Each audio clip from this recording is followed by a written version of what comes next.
I've missed more than 9,000 shots in my career. I've lost almost 300 games. 26 times I've been trusted to take the game-winning shot and missed.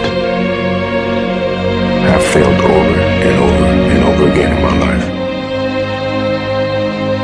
And that is why I succeed.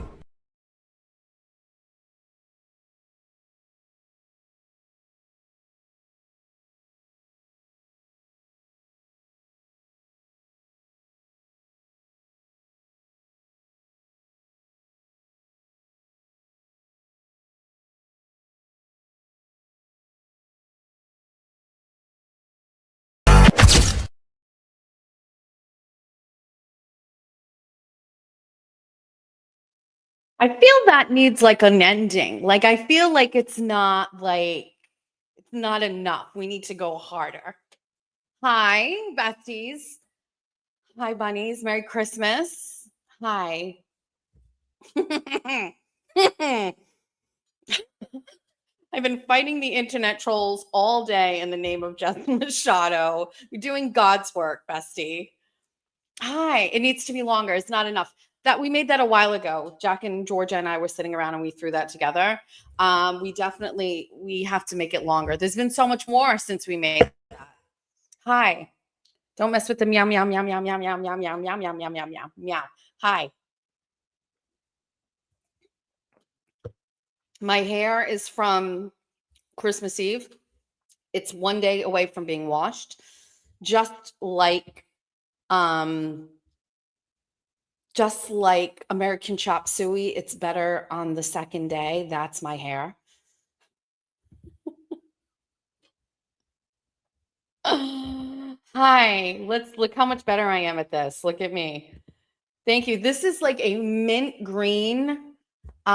This shirt is brought to you by, I may trigger some of you. This shirt is brought to you by Rainbow Shop. I was doing some shopping. I was looking for something for Julia at Burlington Coat Factory in Fall River, and they have that plaza there. I popped into Savers just to see if there was a new Pyrex hanging around there.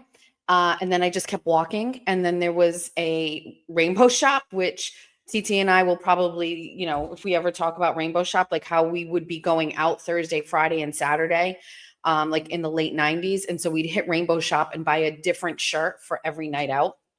I just popped in. This is actually really cute. You can't see. Can you see? It's like, it's fuzzy, but it's like corduroy bumps on it. And it's got like these, I love a good puff. Yeah. So anyway, hi, thanks. It needs, we need a longer opening on that. And that's a remix. So I'm hoping it doesn't get like copyrighted, but it probably will. And I'll have to go through it. Forever 21 Life. Yes, I miss. It's ribbed. Thank you, Laura. It's ribbed. Hi. How's everybody? Are we doing okay? I'm trying to look at the comments because I want to be in the chat. Always puffed. Forever puffed. I have to write a note down. What was I just going to say? Oh, yeah, Pyrex. Family Stone.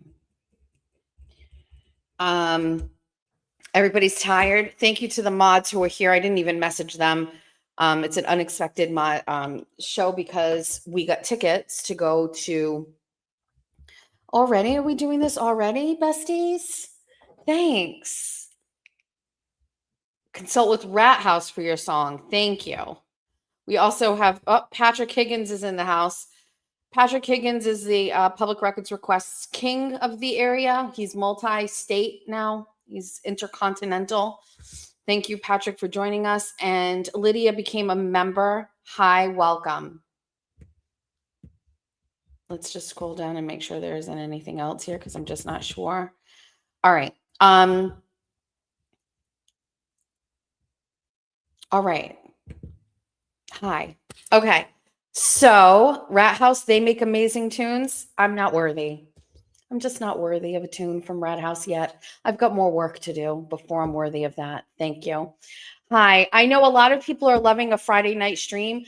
I don't know why I normally say like no to Friday night streams because we're always home on Friday night.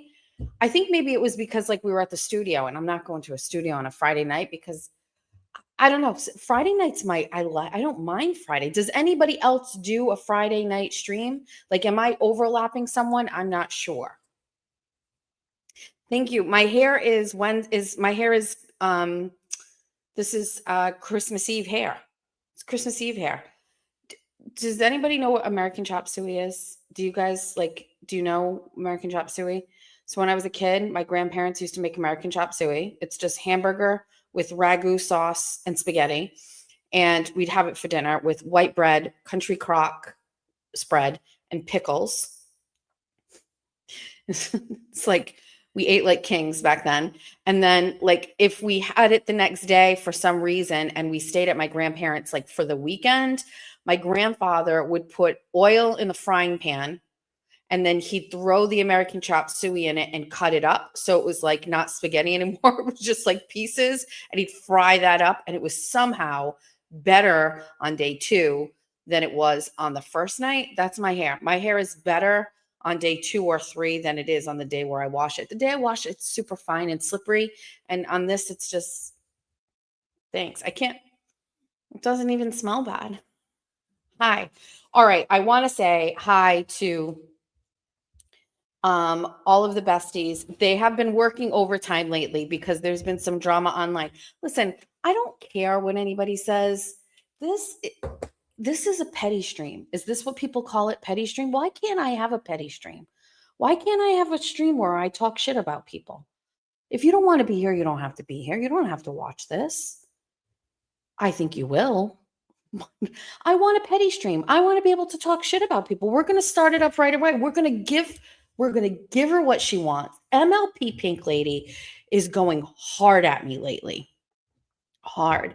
And this made me go back and look because it's so listen, you want to see what the agenda is first? Let's look at the agenda. There is no agenda. There's no agenda. It's empty. There's nothing on here. We're going to just work through it. We have an unboxing. Also, I got an unboxing. I got to call Jeff to come and get it. A bestie sent me something. It didn't get opened because I had a feeling because it said Jeffsties on it. I didn't open it. Fucking Jeff opened it. And it's a sweatshirt with bunnies looking at the moon on it. And it's downstairs. And then I got this one. I think this one says Jess Machado. I think this is a gavel. And you know what? I don't care. We're opening it now. Christmas is over and I don't want to wait. And I also want to talk shit about people because everybody fucking talks shit about me. Why can't I talk shit about other people? Why?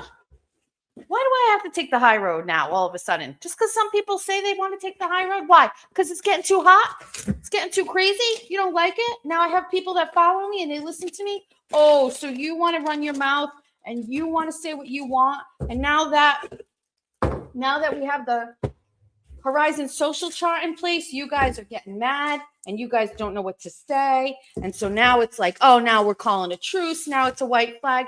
Absolutely not.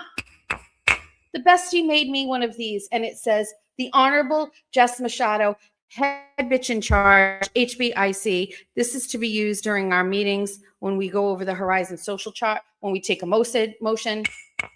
So be it.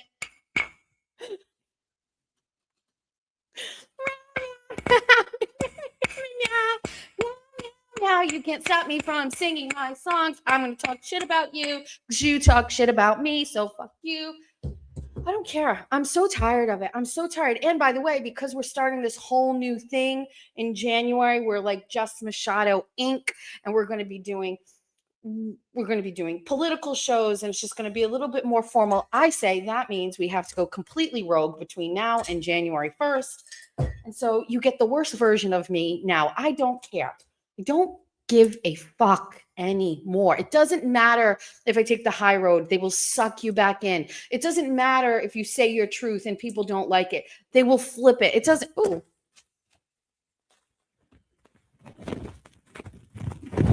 It's just like a cat. It's like, ooh. These don't all pop. So who cares at this point? People, listen, I could shut up and never say a word about anybody else ever again. And guess what's going to happen? They're still going to talk about me. They are still going to come at me. I'm still going to say something one day and somebody's going to go, she's poor. She's so poor. MLP, this woman. Okay, so let's go back. We're starting off really crazy. So this woman is going hard at me. And I'm like, you know how I am. And I mean this in the best possible way. I love you all, but it's very hard to keep track of all of you. And I'm not really sure sometimes if I miss something. Like, gone are the days where I can sit on the internet and I know as soon as somebody types a comment, and then, you know what I mean? Like, it's all gone. I can't see it as fast. There's too much going on. I get a lot of messages. I do my best. But this MLF Pink lady, she's been going hard at me. And she got very upset because we put her in the graveyard situation on the Horizon social chart, and apparently she has a disease of the same name, and so this really upset her. And I'm really glad she actually said that online, because it just showed you all like the level of crazy we're dealing with. Like, you can't, like, if somebody did a Horizon social chart and they have a category called lupus, like for people who have red faces, I'm not going to get upset and be like, this really triggered me. At this point, they put me in a category about lupus. I have a disease, and I can't, it is hurtful, and it has triggered me, and it has caused me to feel so upset because I put in a fake category on a fake chart on a show on the internet, and I am just not okay. I'm so glad that actually existed, but I have to go back. And I wanted to go back and I wanted to look at my interactions with this person because I wanted to make sure I didn't say anything mean. Maybe I was mean. Maybe I was in a cunt moment and I said something inappropriate. So let's go back. The first time I ever heard from this lady was in November. On Tuesday, November 4th, I got a message from her and it says, "Hey lady, I am going to take a road trip to your town and we should do a thrifting day. You have so," I think she meant so, but she said, "You have some many good ones in your area. I just looked. I don't have too many near me, but I love going.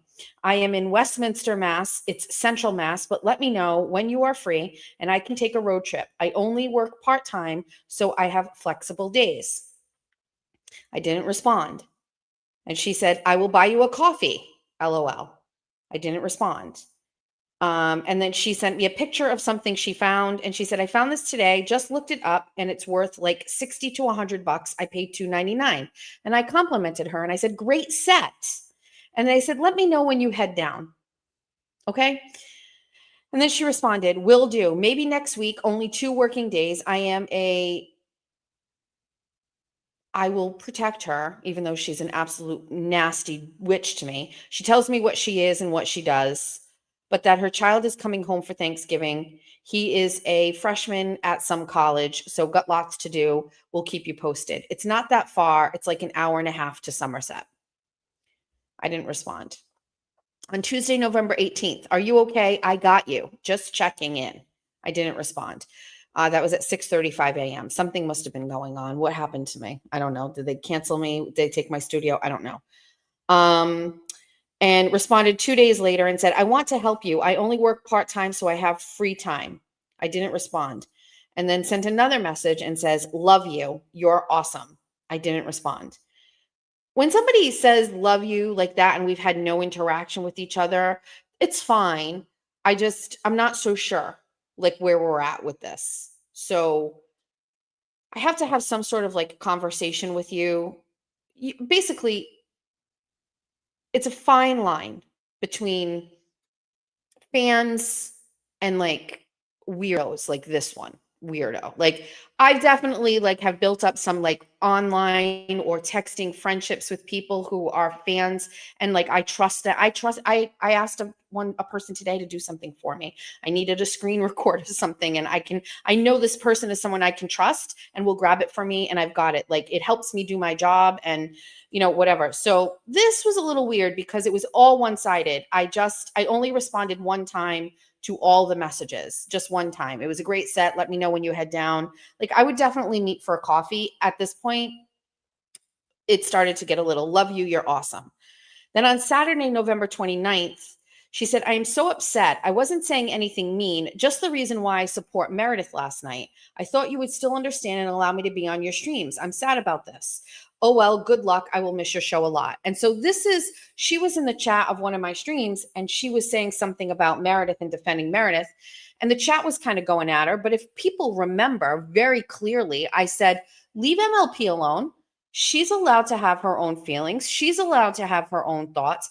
And first of all, I gave it way more than I should have at this point. Okay. Because you're saying you love me. I don't know you. Okay. And this is very one-sided. And also, like, fine, but I took 5. She is watching now. She commented she was going to make. So, like, MLP, like, I'm just going to say something here. Like, this is very bizarre behavior. This behavior is weird. This behavior is concerning. This behavior, and then after I gave it some life and I was like, give her her space to say what she wants. Let her do what she wants. Let her say what she wants. She then completely flipped the script and now is like balls to the wall going after me on the internet all the time. She's partnered up with these people and she did a whole live stream and it's like her whole identity now. And all I'm saying is like the signs were there. Like the signs were there and I didn't catch them in the beginning. And I didn't pay attention because now looking back, these are kind of like, eek. You know what I mean? It's a little, So,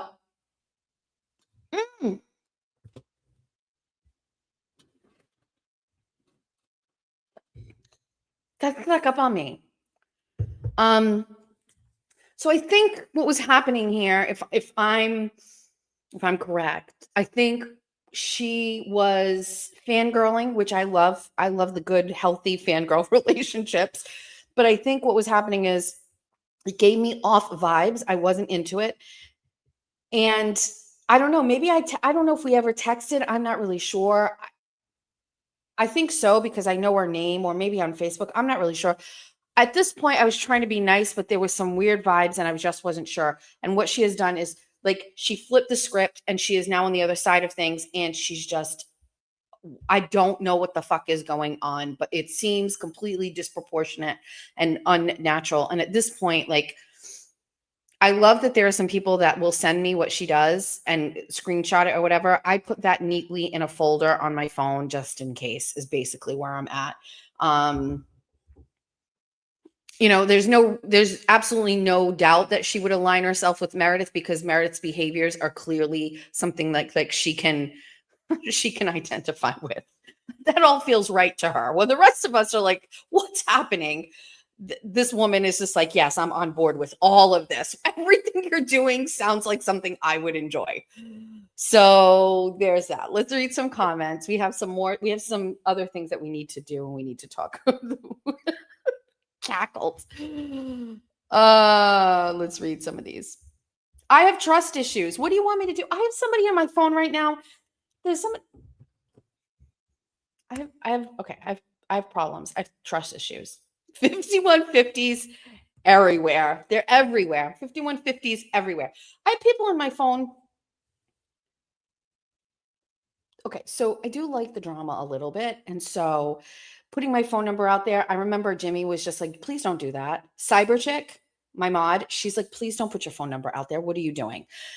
It's a little bit of thrill. I like it. Like, who are you going to meet? Who's going to text you? Who are you going to get into a conversation with today? It's going to be fun. It's going to be great. And 99.9% of them are exactly that.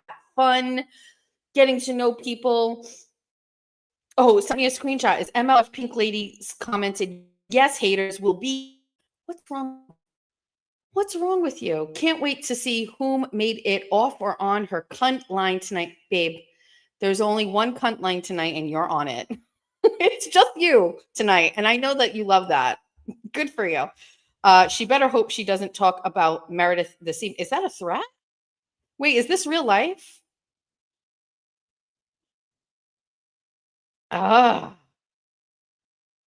What? That's crazy. Patrick Higgins sends me the craziest stuff. Today, he sent me Americans spent $2.6 billion on OnlyFans in 2025, placing the United States #1 in the world. I have a real problem with OnlyFans. I don't really understand it. As you know, Bunny After Dark, we had an episode where we interviewed 2 local OnlyFans content creators. I don't understand why anybody in the world pays for an OnlyFans when porn is free on the internet. This is very perplexing to me. I don't understand. What's going on? I can hear lots of activity downstairs. The Horizon social chart is big news on social media. It is. It is. I get it. I cannot tell you how much I cannot wait to use this. I'd like to call this meeting of the Horizon social chart to order. Can I get a second? So moved. Esty goes back to want to be famous. She doesn't. Leave poor Esty alone. I actually, I don't feel that way at all, but everybody else seems to. ML Pink Lady is a stalker. It's just weird. Weird. And she just goes hard at me. I don't know why. Please don't say mean things about me on the internet. It's so upsetting to me.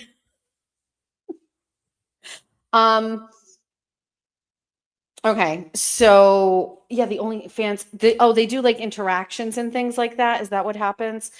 She's trying to be relevant. I know she did remember she did that Spaces. OnlyFans is a scam. It makes me unreasonably happy that you don't ever say Pink Lady's name right. Why? What is her name? MLF Pink Lady? Is that not it? Wait, what's her name? What's her name? Do I say it wrong? What is it? Hold on.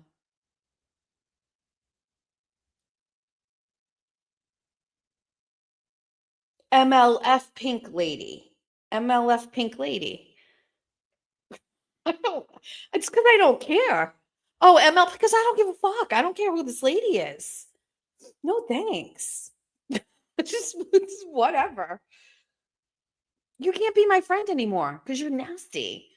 And I like mean people, but like, you're just the worst. Also, some weird backhanded threat, like not to talk about Meredith. 100% talk about Meredith tonight. Why? Because there's a weird thing going on where I'm like, I guess I was saying ML, whatever. MLF, MLP, MLP, no, MLF Pink Lady. Major loser for pussies. Is that better? Major loser. I will not remember that. Major loser for pussies. Mega loser for major.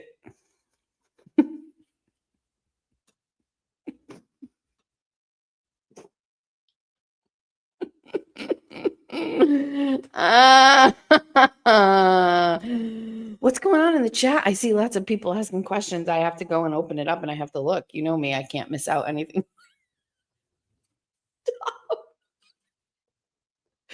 Hold on, let me pull this up. Hold on, let me get. Oh, she put up something this morning. Somebody sent it to me and it says, what did it say? It said, it was like, oh, your numbers are slipping. You only had 700 people watch. Ma'am, it's the day after Christmas. I just do it because I know like the besties will riot if I don't. And also it's like cathartic for me. But like, I challenge you, go and get your own channel, go and build up your audience and go and do a live stream in the morning and get 700 followers on YouTube to listen. By the way, it's not just that, it's all the platforms, but go in and work on that. Let me try and see. I want to see the chat. Meow, meow, meow, meow, meow. Meow, meow, meow. I can't get it. It always does that. It's always weird. Just think MIL. That is even more confusing. Yes, I know her full name. That's why I feel like there was maybe some texting going on because she disclosed her real name to me. So I know a little bit more. Can we get a meow meow members only emoji? Let me write it down. We also need to do another members only thing because the last one didn't work. Emoji. Yes. Let's close all these. Listen, I prefer it's just graveyard. Like that's in my head. I actually listen, we're actually trying to fit a square peg into a round hole here. We're trying to like get me to remember this person's name or things about them. And the only thing I can see in my head is weirdo, crazy, don't care, like weird, very strange, needs friends in real life. All right. Can we just talk about Georgia's sick? And she woke up late this morning, which isn't uncommon because then when there's no school, she usually. What's happening here?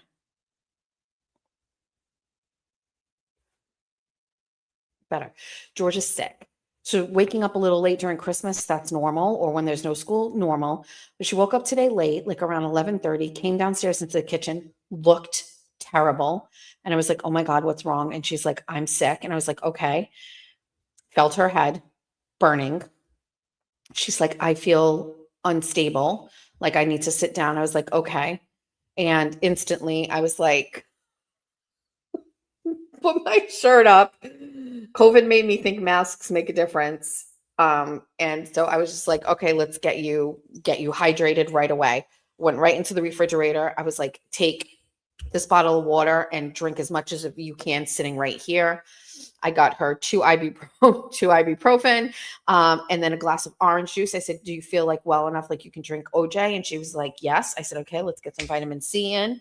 So we did the vitamin C with two ibuprofen, half a bottle of water. I made her a slice of toast with a little bit of butter. She nibbled on it and she was like, nope, don't want it. I said, okay. Then she's like, I want to go to my room. I said, that's fine. So I haven't been upstairs to George's room in like a week, right? Because it's Christmas and it's busy. I always go up there, just to be honest, I go around and peek around and see if like there's anything like that. Remind me to tell you this story as well. So I go upstairs and peek around, you know what I mean? Also, like I make sure there's no trash up there. And Georgia is artsy. Georgia is not organized. She is, for a child that is so set in her ways, she's unbelievably messy and disorganized. So anyway, I went upstairs to walk her up there to make sure she was okay. And her room looks like a bomb went off. It was actually astounding. I couldn't believe how messy it was. No trash. There was no trash. It was just clothes everywhere, makeup everywhere. And all of these things that she's got in the past week or two from her boyfriend or school has somehow made it on the walls. Like there's just stuff everywhere. It's amazing. I know like if people saw it, they'd be like, this room is really cool. But for me, I was just like, this is overload. There's too much going on. And so she's like, I was like, just get into bed. I set her up. She put on the TV and she's like, I'm freezing. And I was like, okay, I'll put the heat on. Now we have a third floor and that's where George's bedroom is. So third floor, George is the only one up there. In order to heat the third floor, it's the heat for the second floor and the third floor. And I have to turn the heat on. And it's so hot in this room right now because the heat was on. I had to shut it off. I can't separate them. It's fucking 1,000 degrees in this room. I'm dying. You know how I am, no heat. It's hot. I'm sweating. Okay. Anyway, George is not feeling well. So there's that. Did I tell you guys the story about, I don't really care, but maybe I shouldn't say it. Hold on. Let me think this over. I have to think about something.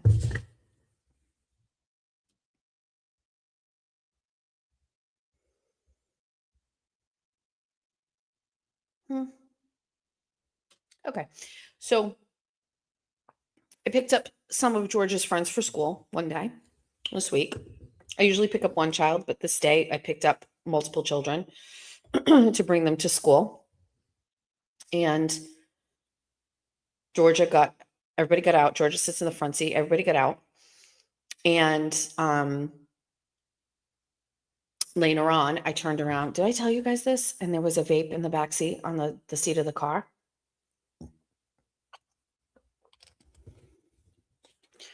Forget it. I'm going to skip it. Skip it. All right. We have a couple things we're going to go over first. So I hate to say it, but I never got to listen to the Jen Altman live stream on Ray from Dallas.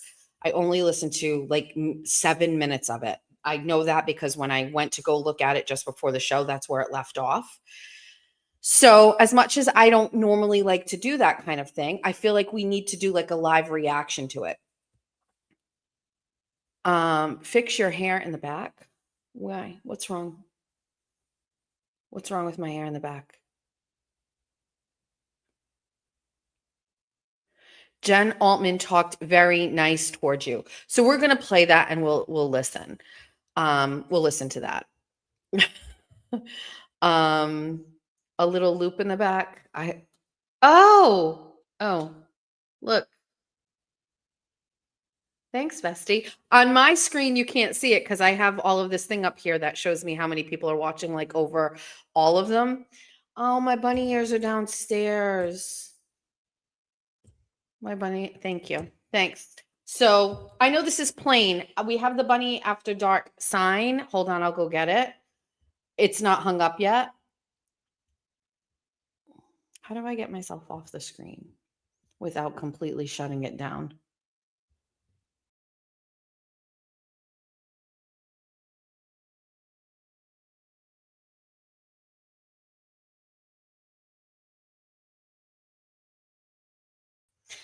I could leave myself on stage, but wait. How do I do it so you can actually see? Oh, like that. Too much. Better.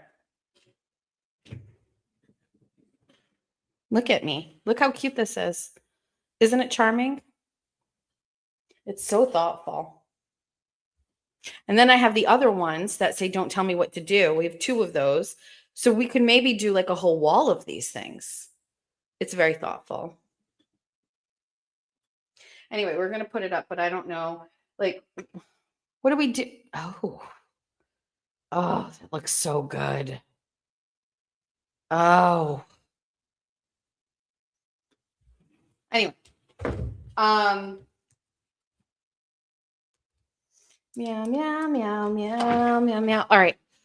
So we'll listen to, it's perfect. I love it. So we'll listen to the Jen Altman audio. I'm going to take what people are saying. Some people are saying Jen Altman was very nice about me in it. It's not how it started off, but I will listen. I'm happy. We'll listen to it. We're not going to stream it because I'm not doing that, but we can listen to it. So that there's that. The other thing is, I always said I wanted to play the audio from court where I had to go to court against that Holly McNamara to defend myself against this restraining order that got triggered by the whole Karen Reed thing. I pulled that audio up and I was listening to it today, and I'm going to play that part too because I think it's so good.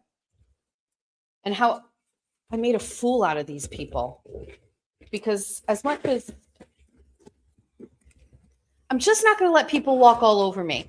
You know, here's the other part about this. Like, I talked shit about Brian LTL, and that came from a place of like my own personal experience with Brian. And somehow now I have just become like, because I said that, because I talked about that, because I talked about how Brian was, because I exposed how weird and crazy and petty Brian was with shit.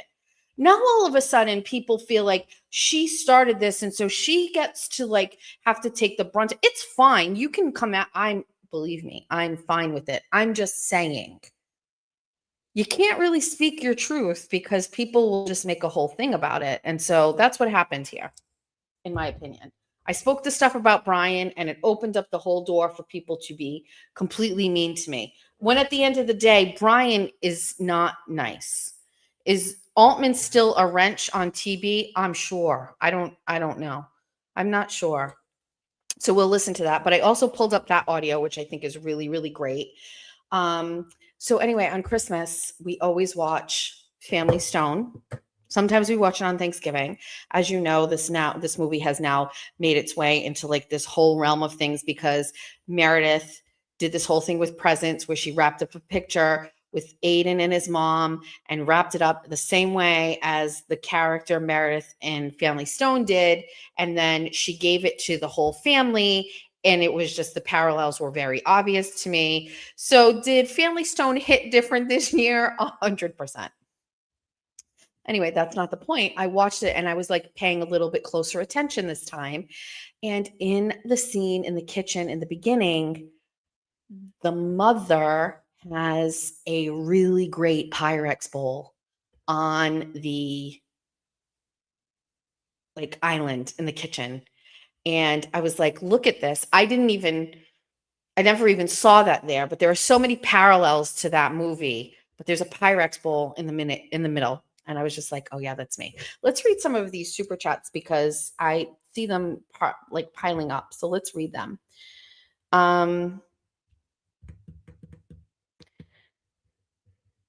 Lydia became a member, but she also sent a super sticker for $9.99, which is so nice. Thank you.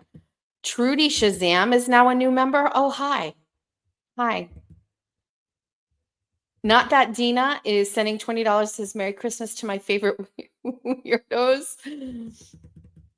RBB has been a member for a month and says 3 words for why they talk shit. You are winning. Probs. Probs. Talk all the shit you want, says Debbie. Thank you. I love the permission that the besties give. Not that Dina says, just FYI, I've had Graves' disease for 30 years. Calm the fuck down. It's not that big of a deal. If you feel like that message is just for you, MLP. Jen Fox is a new member. She's here. And Shay gifted 5 Jess Machado memberships. Thank you, babe. I know people appreciate that. I saw someone in the comment section say thank you. 13L LJT became a new member. Hi. Not that Dina is saying no carbs during sickness, no crackers, no bread, no pasta. Oh. Plus tea and raw honey, 30 years of nursing. She only nibbled on it. I did offer soup for her, and Tara is saying bone broth for Georgia.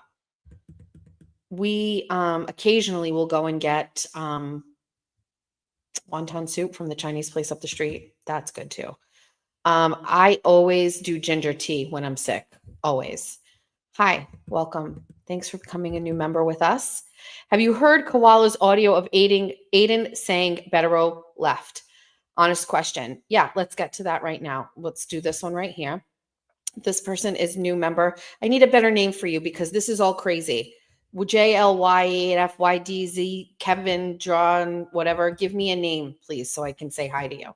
So have you heard Koala's audio of Aiden saying Betero left? Yes, because the besties sent it to me because it sounded as if at some point they were like basically trying to say like that was me because everybody like had heard that I talked about it and there was just this weird I got it. I went to look at it. It's the Australian guy and he's basically saying like, yeah, I'm petty and here's audio of Aiden. Let's play it. You want to just play it? Why are we holding back on pettiness? We're going hard between now and then. Who called me? Oh, Georgia called me. Uh-oh. Hold on. Time out.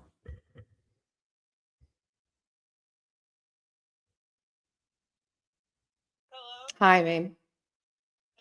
What's going on?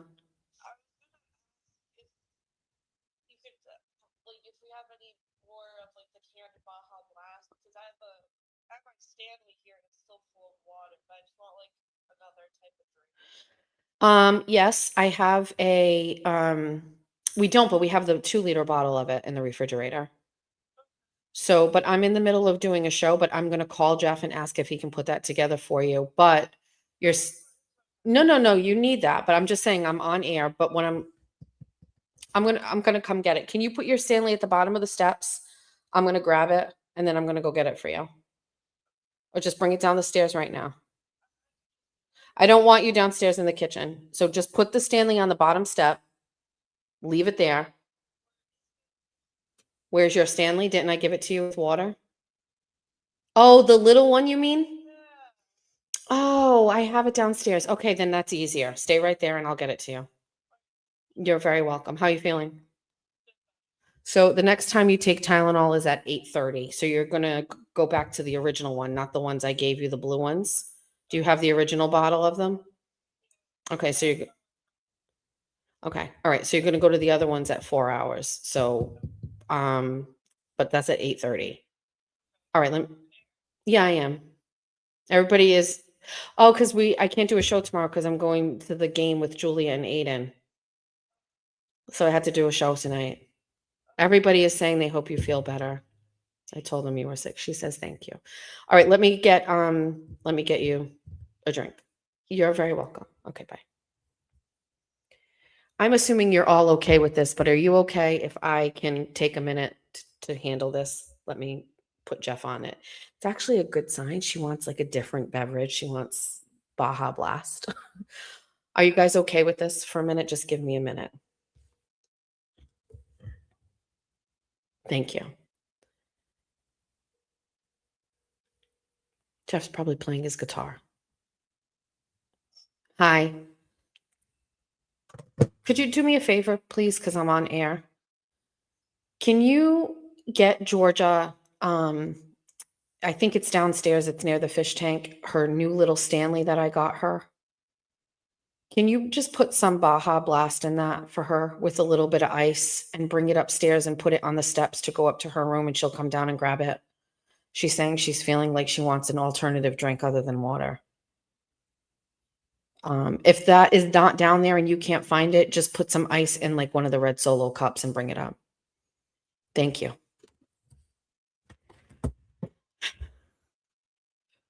We're a working mom. I'm sorry. I feel really bad because that might mess with the vibe because we're ready to shit talk. Let's shit talk and do a bunch of shit talking. But before we do that, if it's okay, if I could just be a mom for 5 seconds.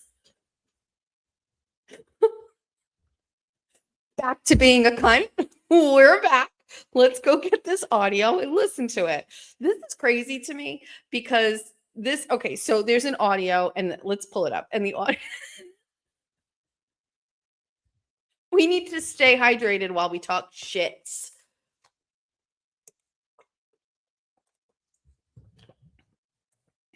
I feel guilty that she called me, but my phone's on do not disturb. Let's go to the Chris the Koala's website. Let's go to this. Somebody check on MLFP. All right, Chris the Koala. Let's pull this up. I'm blocked, but let's view the post anyway because this isn't Facebook.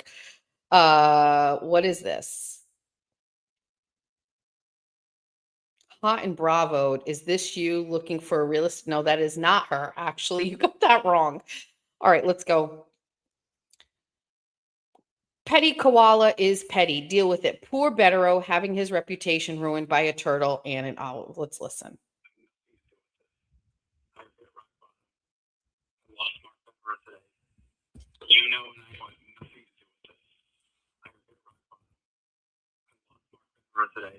Okay. So there's that one.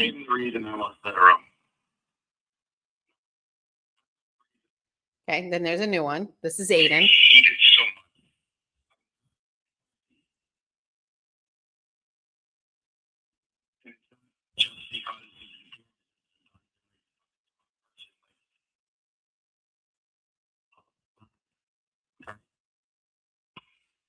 But right now, today, just losing that row was biggest fucking.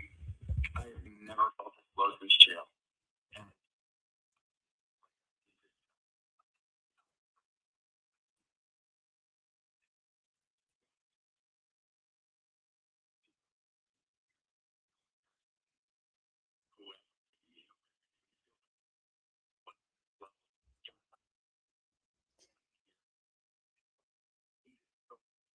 All right, so there's like noise canceling. Hold on, let's try it.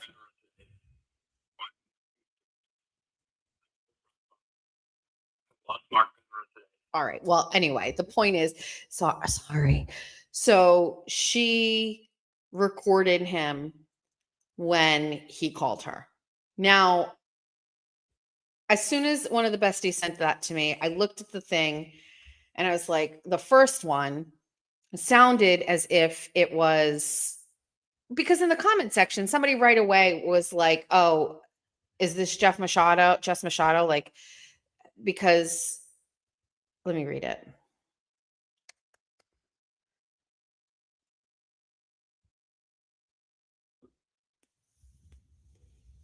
Hold on, let me see. Is this him on the phone talking to Meredith or talking to Machado? Because according to everybody, only myself and Meredith had spoken to him when he was saying that he thought he lost better or whatever. So, oh my God, these people.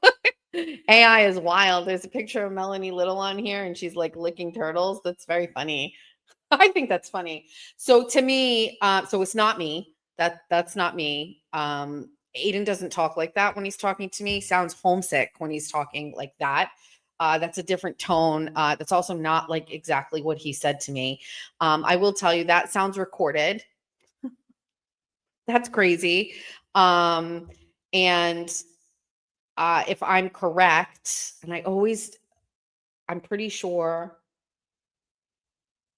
like I'm pretty sure he went to file at the police department this evening, like about this wiretapping again. So like, here's an example. It wasn't me. So she's saying it's not her. She commented on it, but it seems like it's very obvious that it is her. And so I think he's filed that this is another example of wiretap, and I don't know what's going to happen with this. My thing here is, so like, there's this whole situation that's happening, and I always have to think about what I can and I cannot say. It's confusing. But it sounds to me like there was some sort of like, here's my take on this. It sounds to me, from what I'm seeing, Meredith wants everybody on the internet to like her. She wants everybody on the internet to stop talking mean about her. She wants everybody to stop having their own opinion about her. She wants everybody who likes Aiden to feel sympathetic towards her, like she is a victim of his relationship style. She wants everything on the internet removed about her. She wants the streams down of her. She wants Jimmy's #1 song about her down. She wants to eradicate all negative thoughts about Meredith from the internet so that the internet doesn't hate her or doesn't say anything bad about her. There's been plenty of times or examples where we've seen that. In some of the private messages between them, she talks very frequently about the trolls and the trolls coming at her, right? So there's that piece of it. And then, like you see on her Twitter account, she will not allow a regular layman account to comment or interact with her. It's only people she mentions or who she follows. So it's very specific on what kind of like even comments are allowed on there. She is the proprietor of multiple troll accounts so that when somebody does say something that she doesn't like, she herself doesn't say it as herself, but she uses other troll accounts to control the narrative and say other things to try to stop people from saying things. So there is this very concerted, deliberate, perpetual, frequent effort to stop the internet or the world of Twitter. And I don't know if this extends to Facebook because I'm barely on it, to stop talking badly about her. She wants to be, in the eyes of everybody in this realm, the victim, or at a minimum, just not bad, right? And the only thing I want to say to that is you cannot stop or change what people think about you. Take that from me. You cannot change what people say about you. You can't change how they think about you. The only way you can change how people think about you is with behavior. And your behavior will, as it is and it stands right now, will never do that. It won't do that because you keep upping the level of crazy. And so the people are actually going to double down on their feelings towards you. 5150 becomes a thing now because it's like, now it's kind of like so bad. So you're not willing to change your behaviors. Do you know what would happen? If you want everybody to stop talking about you, you would have to say, I have done enough damage. I'm not going to do it anymore. And then people would be like, she gave up. We're great. It's but like, let's go through that scenario. Like in the event, like everybody stopped on the internet, stopped talking about you on here. In this chat, nobody said a bad word about you. Does that not mean, like, what if we just took it private? What if this chat became a private chat and we just talked about it amongst ourselves and people still felt the same way about you there? Can you stop that? Can you stop the way people privately talk about you? Or if they ran into you at the if I ran into somebody at the grocery store and they were like, oh my God, did you see? Can you stop that? How could you stop it? You can't. Why are you trying to control or eradicate any evidence of your own behaviors? You can't change it. You can't fix it. You can't. And I think this crazy part about it is like, she really does care so much about what goes on here. Like, listen, I can give you another perfect example of this. Like, she inboxes people with screenshots of what the person says about her. So say like, I don't know, Ben Rosa, like wrote in this chat, like 5150 is crazy. I would never date a girl like her, blah, blah, blah, blah. And you guys like didn't have a bad relationship. She's going to screenshot that and then she's going to inbox you with it and try to like shame you with it and be like, what the fuck are you doing? Like, what do you care? You can't change anything. You can't change how people think about you. It also shouldn't matter what strangers think about you unless they have some sort of direct impact on your life. Like, for example, I do this for a living. So, to some extent, I do care whether or not people like me or not. Not the majority of people like seem to like me on here, but like, does it matter to me if like everybody all of a sudden turns on me? It may. That's why like I try not to do things that would upset people, or that's why the audio from Olivia and Flip was such a big problem for me, because it made people not trust me. Do you know what I mean? So like, I'm just not sure. I'm not sure. What's the point? What are we trying to achieve here? You can't change how people think about you, no matter how hard you try.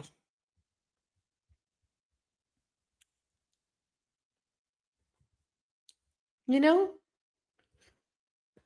Um, let me read some comments. Let's see.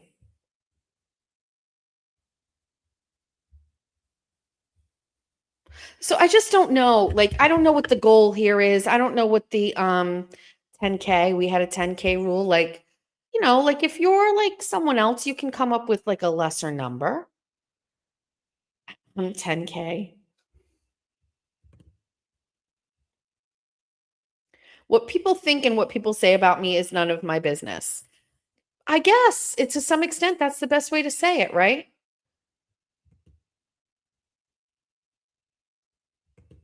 Seems like everybody's yeah, everybody feels the same. No, she did not inbox Ben Rosa. Rel- Please, no, absolutely not. um So, yeah, I'm just not sure what's going on. People just wake up in the morning. Wait, I can't read that. People just wake up in the morning and just be nasty, just the nasty sake, and you're not that way, so you keep doing your just. I, for one, love it. I don't wake up with evil a little bit sometimes.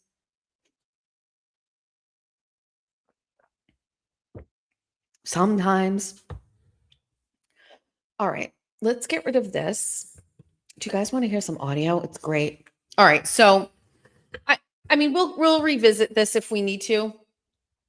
I'm going to be a little upset because if I can't play it here, let's test this out.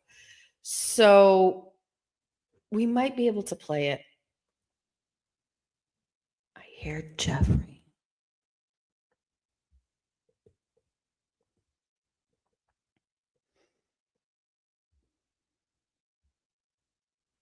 Hold on.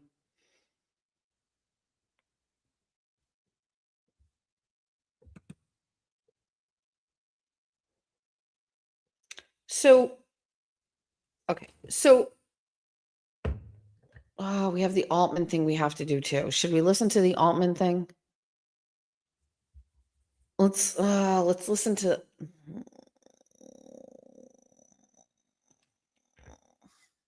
I almost hate giving the Altman thing any energy.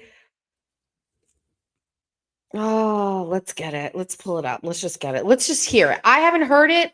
I need to hear it and I need to hear it. Let me find Ray for Dallas. Is it Ray from Dallas? Not for Dallas. Ray from Dallas. Okay. He had Grant on.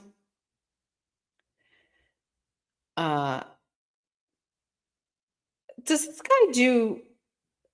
this guy do shows about things not related to here? Hold on a second.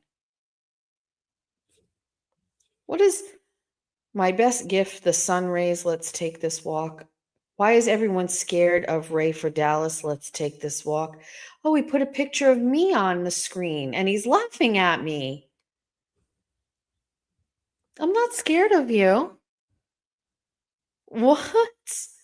Oh man, this is oh god. Okay, let's find it. The Jen Altman. So wait, I'm just scrolling down. Is this all just Karen Reed stuff? Let me go. When did this guy start his channel? Let's do this together. Oh, there was a show Scream a month ago. It says Jess Machado spoke the whole truth. Let's take this walk. Let's investigate this in real time. How long ago did this person? 2 months ago. The very first stream this guy ever did on this channel was about JFK, and he calls him JF Bum. Then there was another one.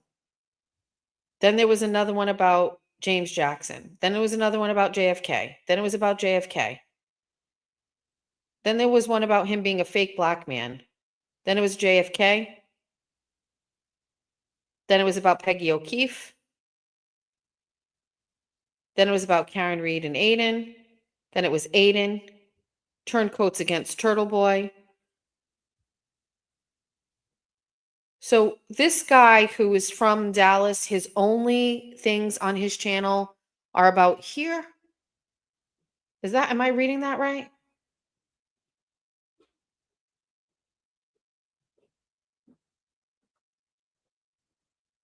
I'm just scrolling through just to see.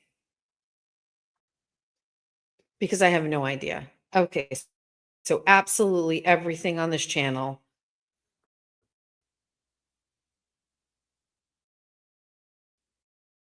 is in relation to. Okay. So thank you.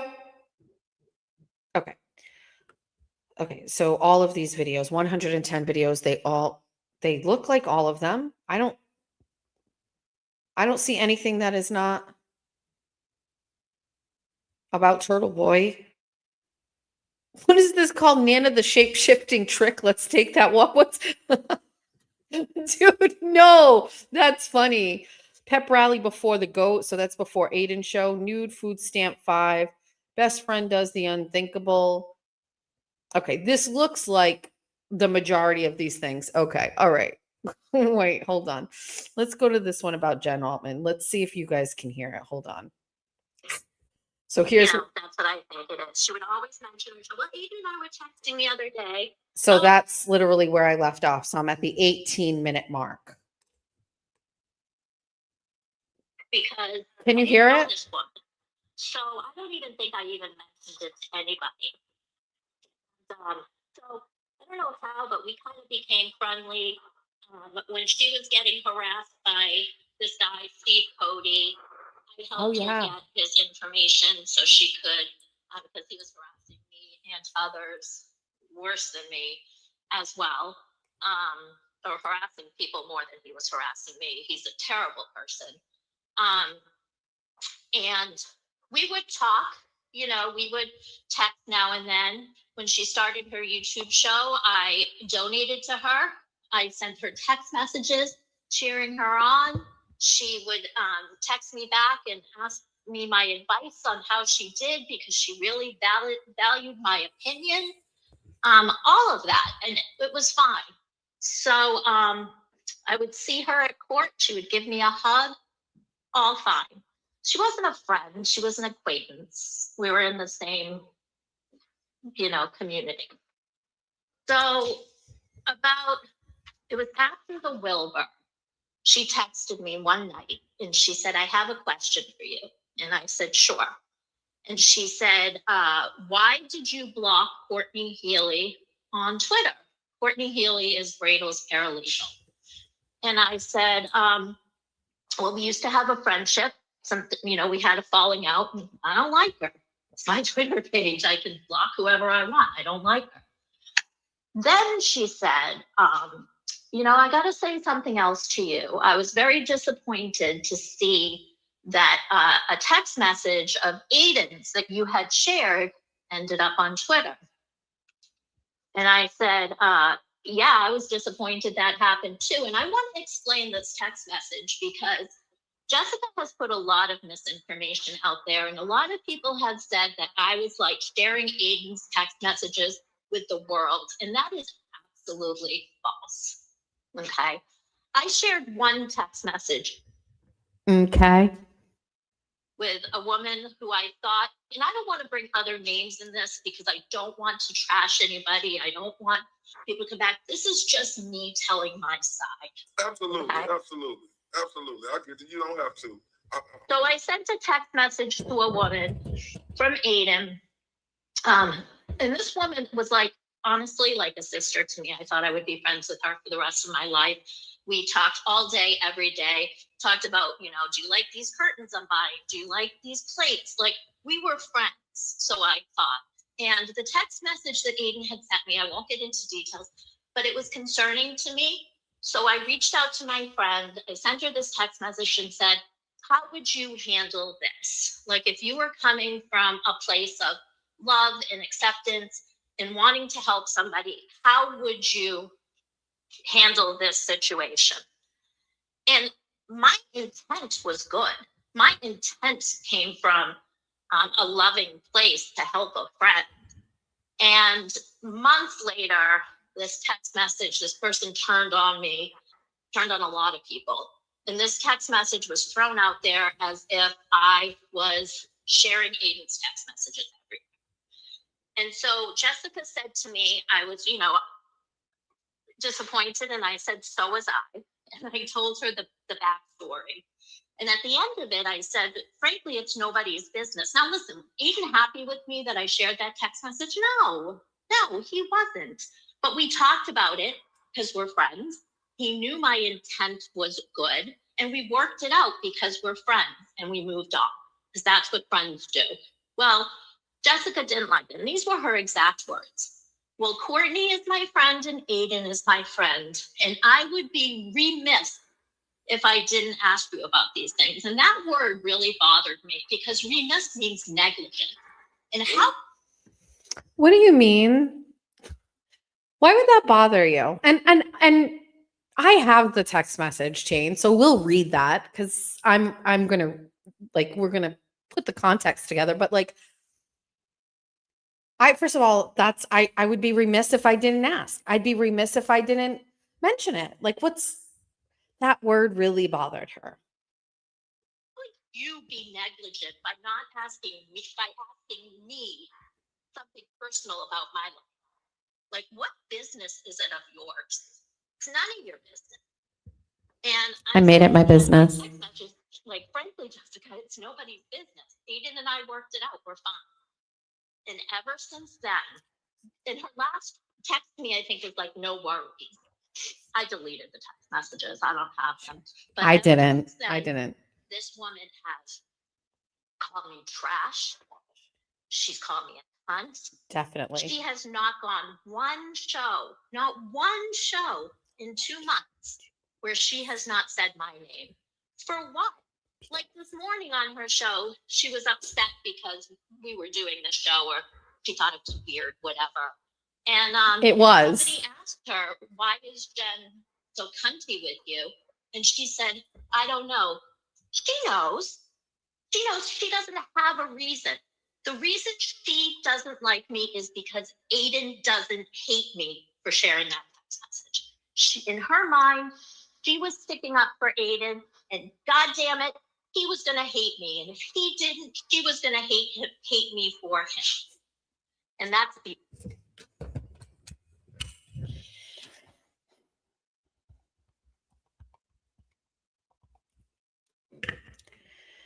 Hi. Yeah, Jen, listen, that's not true at all. You have absolutely no idea why I don't like you. And for you to say with such confidence that that was why, that's weird and crazy. And are you friends with MLP? Because that is crazy and weird that you could say something with such conviction.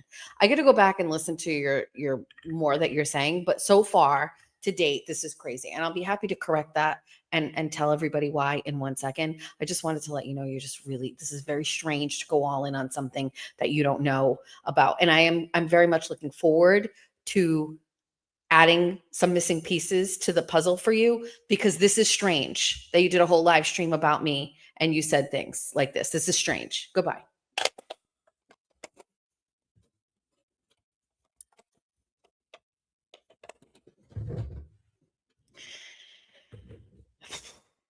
only reason she doesn't like me.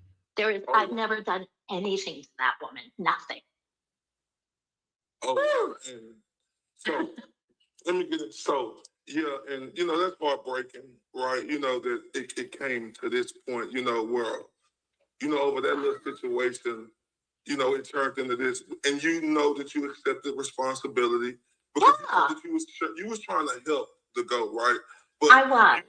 You thought this was a real friend without speaking no names, who you could share this with, who you could try to help him. And sometimes that's what real friends do. We don't know that it's going to backfire. Right. So it started over that. Then she said she'll be remiss, right? Sir, it's not remissed. It's remiss. It's my life. Why are you remiss about asking me a question about my personal life? What business is it of yours? She sticks her nose in fucking everything. She has stuck her nose in all this drama. With this recording, when she came out and did that space that said that she heard the recording, there was no reason for her to do that. And this is why she did that. She did that because she knew people were like yipping on the side that Kim and Will had heard it.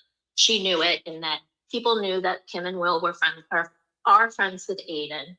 And in her mind, she's like, well, why isn't anybody mentioning me? I'm friends with Aiden. Why wouldn't anybody think that I'm close enough that I would hear a recording? I'm going to tell everybody I heard it, because they need to know that I'm such good friends with Aiden that I heard the recording too. And that's the only reason, because nobody was talking about her. Nobody was questioning her. Nobody was asking her or accusing her or anything. That's why she did it. There was no reason to do that faith other than that. I am very excited because I heard this clip. Somebody sent it to me. I'm very excited to put this all in perspective. Also, you sound very shaky. You sound very shaky and very strange. So a grown woman who has never spoken to me about these things, going on a live stream that 4,000 people viewed, and with such conviction giving a statement saying this is why Jessica did this. So let's frame this all together so we can put this all together. I know who cares about this, because there's really no reason other than I would like to address the things that are in here. I haven't seen it. I haven't heard it all. I don't think we're going to listen to the whole thing because I'm already like, this is weird. But there's some things here that aren't correct. So first of all, let's go to the text, because she says in there that she deleted them. I didn't delete them. Let's go to them. Let's read them. Sunday, September 14th. Good morning, Jess. I was so bummed I didn't see you on Friday. What a great night. So I have not really been up to date on the Kelsey Fitzsimmons case, but I've spent the last couple of days reading all about it and finished off with your post of her most recent court hearing where she was taken into custody. I am livid. I am saddened. I am angered. I am disgusted. I am ready to focus my attention on helping this mother and this woman. My question is, do you have the link to her fundraiser handy? I'd like to make a donation. I would like to share it continuously on my Twitter and on my Facebook group, and I am ready to help in any way to gather people so that they know about this disgusting and injustice is happening again. Altman is in. Tell me what you need me to do. So big pet peeve of mine is when people talk about themselves in the third party. But this was my first text message between her and I believe ever, unless there was one on an old phone, but like, Altman is in. Tell me what you need me to do. And I believe, if I'm correct, I got this message from her after I was covering the case or something. Because again, I was talking to Courtney at the time. I said, hi. I was also sad I didn't get to see you Friday. The judge put in a request for the transcript right after the hearing. So she is no doubt looking at how she handled this. Let me see about the fundraiser. I'll get it to you. I wasn't aware there was one, to be honest. We're waiting to see if the judge gives a date to hear a new motion. Nothing yet. And I sent the give, send, go for Kelsey. And she goes, thank you. I'll be sharing this continuously. I am ready to stand on a street corner with a fucking sign. This is disgusting. I am so angry as a mother and as a woman. The judge is awful. Absolutely awful. And then I said, I agree. Thank you for taking this on. I will post the next court date as soon as I know. Bradle's asking for anyone attending to please wear purple. It's Kelsey's son's birthstone. She said, perfect. Thank you. So that was on September 14th. I was speaking to Courtney that night, and I was like, Jen Altman is messaging me about this. And I knew that there was some issues there between Courtney and Jen Altman. And Courtney gave me all the tea on her relationship with Jen Altman. Now, at the time, I was much better friends with Courtney than I've ever been with Jen Altman. I really liked Courtney. I really liked Tina. I considered them my friends. And Courtney was giving me all of this backstory and all this tea about her relationship gone wrong with Jen Altman, which is related to Aiden. And so I'm Team Courtney in that situation. I'm Team Courtney.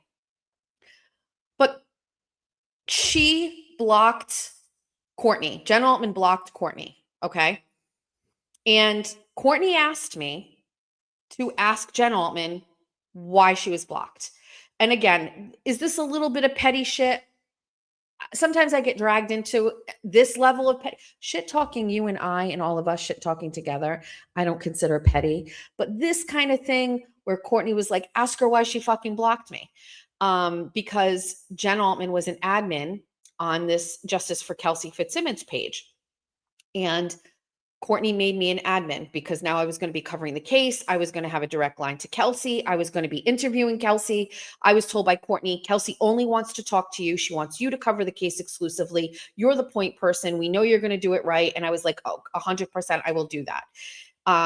So then this sub-conversation about Jen Altman started because Jen Altman messaged me. So I texted her and I said, it was mentioned in passing to me that you blocked Courtney Healy. I was curious why. That might not have been 100% true. I think Courtney wanted to know why. I was curious why, but it came up in the conversation about Jen Altman in this. So she gives me this whole thing about it, blah, blah, blah, blah, blah. And then I also wrote, I was upset to learn that text Twisted Tragedies posted was between you and Aiden. So Twisted Tragedies posted some terrible private text message, and it was a message between Jen Altman and Aiden. And I just want to I'm not going to lie about this. I asked Aiden, who is this text message that Twisted Tragedies has? Who is this between you and who? And he told me Jen Altman, and he was pissed. And he said some not nice things about Jen Altman to me, and that he could never trust her again.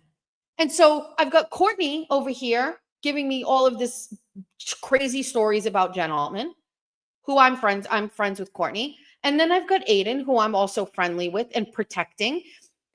Not that anybody asked, but I'm caught. Listen, I could sell every text message I ever got to Aiden to people and make millions off of it. People would want tea so bad. I would not do that.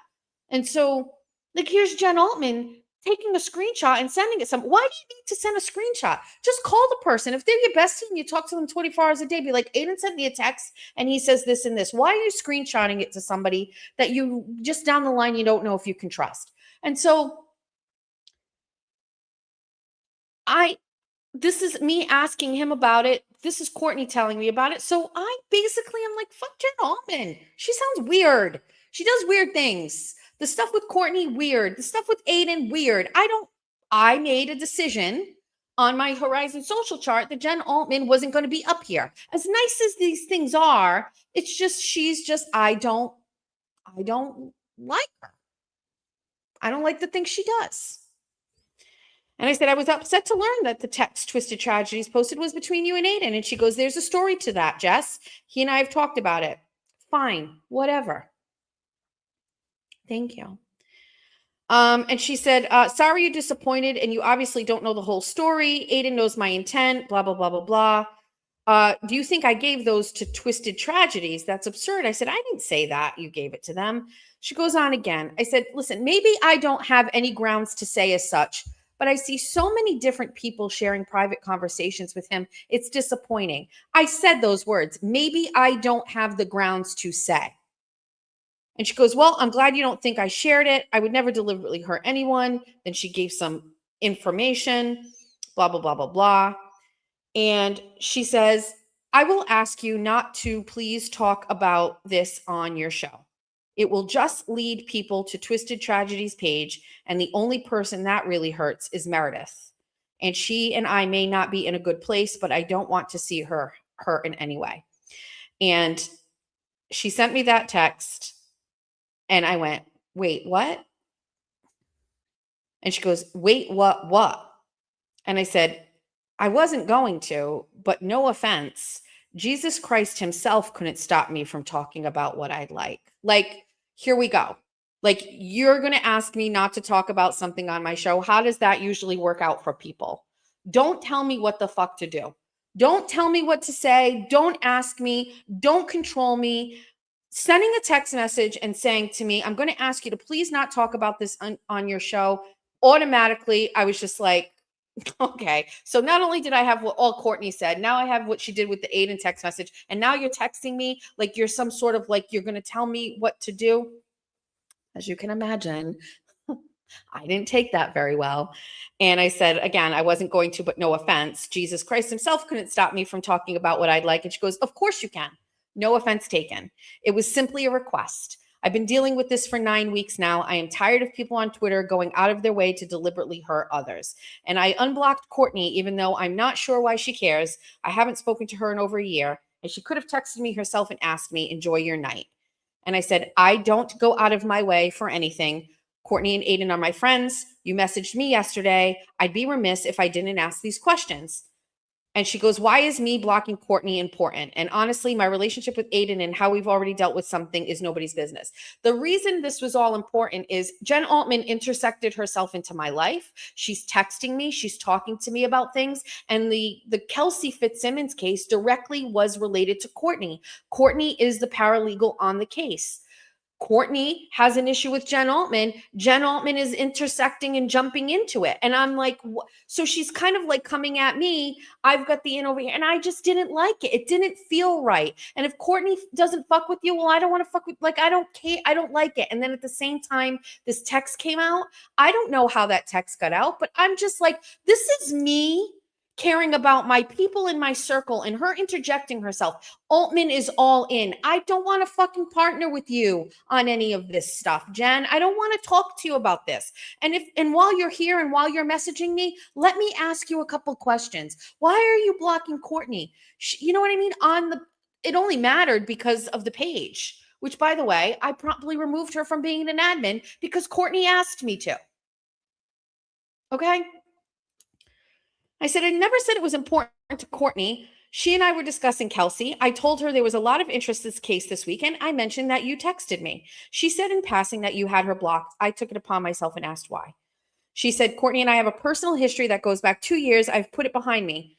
I said, all of my work surrounding Kelsey is in conjunction with Courtney. I would not have asked had you not messaged me about Kelsey directly. I wanted to understand if I should or could share information about the case with you. I was very clear.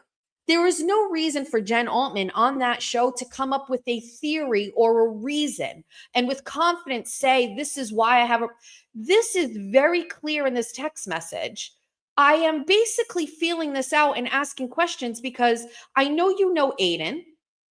Courtney is my source on information. She's giving me things. I'm just trying to understand, should I share that shit with you? Are you a friend or a fucking foe, bitch? That's what I was trying to figure out. And you lied. And you said that you didn't know why. I said it right here. I said it right here to you. I want to understand if I should or could share information about the case with you. And also, you're on my shit list because you're trying to tell me what to say on my show. And she says, of course you can. And honestly, I'm sorry if that sounded rude. I read it back as it's been a long few days. I've supported you and always will. I don't know how you supported me. I don't give a fuck if you have or you haven't. And maybe I should have suggested us chatting at some point rather than texting. My fault. And she said, I don't hate Courtney. I would never speak ill of her to anyone. And I only wish her the best. Our personal friendship just didn't work. And that's okay.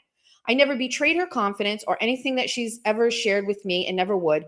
I'm not wanting her in my personal life doesn't mean I'm not interested in helping Kelsey in any way that she or you need it. And I went, no worries. It was very clear. So this whole narrative, like there's no understand, like I would just want to make sure like you got, this is for you. Like, I don't give a fuck about the haters that are here or Jen Altman or whatever. For those of you, it matters to me that you, if you listened to this Ray thing and you listen to what she just said, that you understand, like, this is where I'm at. I was feeling her out. I was trying to see if this was somebody, because listen, if everything was kosher with Jen Altman, I might share information with Jen Altman. I may be like, oh, I heard this and that you guys don't know on the regular internet. She sent me a whole spiel. Okay. To which I responded, I'm not reading all of this. And she goes, okay, I'm pointing out some misinformation from your show today when you were speaking about me. That's fine. Have a great day. And I said, I think you need to get off the internet and get a life. You're a part of all this drama. And she goes, LOL, you take care. Thumbs up. I just wanted to like go back to this because I knew what was going on. It's just, she's just weird. Like, okay. So this whole thing about her not knowing why I said A, B, or C or whatever, it's not true. She knew. Sorry. Oh man, so you think it was an ego thing with her that Yeah. her name wasn't getting mentioned with Yes. the other greats? Okay, so I forgot where we were. So the next thing is about the Karen Reed Aiden audio, which I would like to eventually, finally clear this up. I'll see how far I can take it. So I just want to be very clear. There is a conversation that was taking place about the Karen Reed and Aiden audio that Jen Altman is not privy to. That's the only way I can say it. I'm not going to talk about it. I'm not going to say exactly what the conversation was about, but there was a conversation that took place the day of me doing the spaces where I said I heard the audio, and that there is a very specific reason why I said I heard the audio. 2 or 3 things happened. I'm going to say 2, and then we'll add it if I've got this wrong. So the first thing is first. I heard audio between Aiden and Karen. That's the absolute truth. I also was told by Aiden that I was one of 3 people that heard it. It was me, myself, and Will. And that is what I was told. I've played it for the 3 people. I heard it. I was told who heard it. That's it. That would have died. Never would have talked about it, never would have brought it up.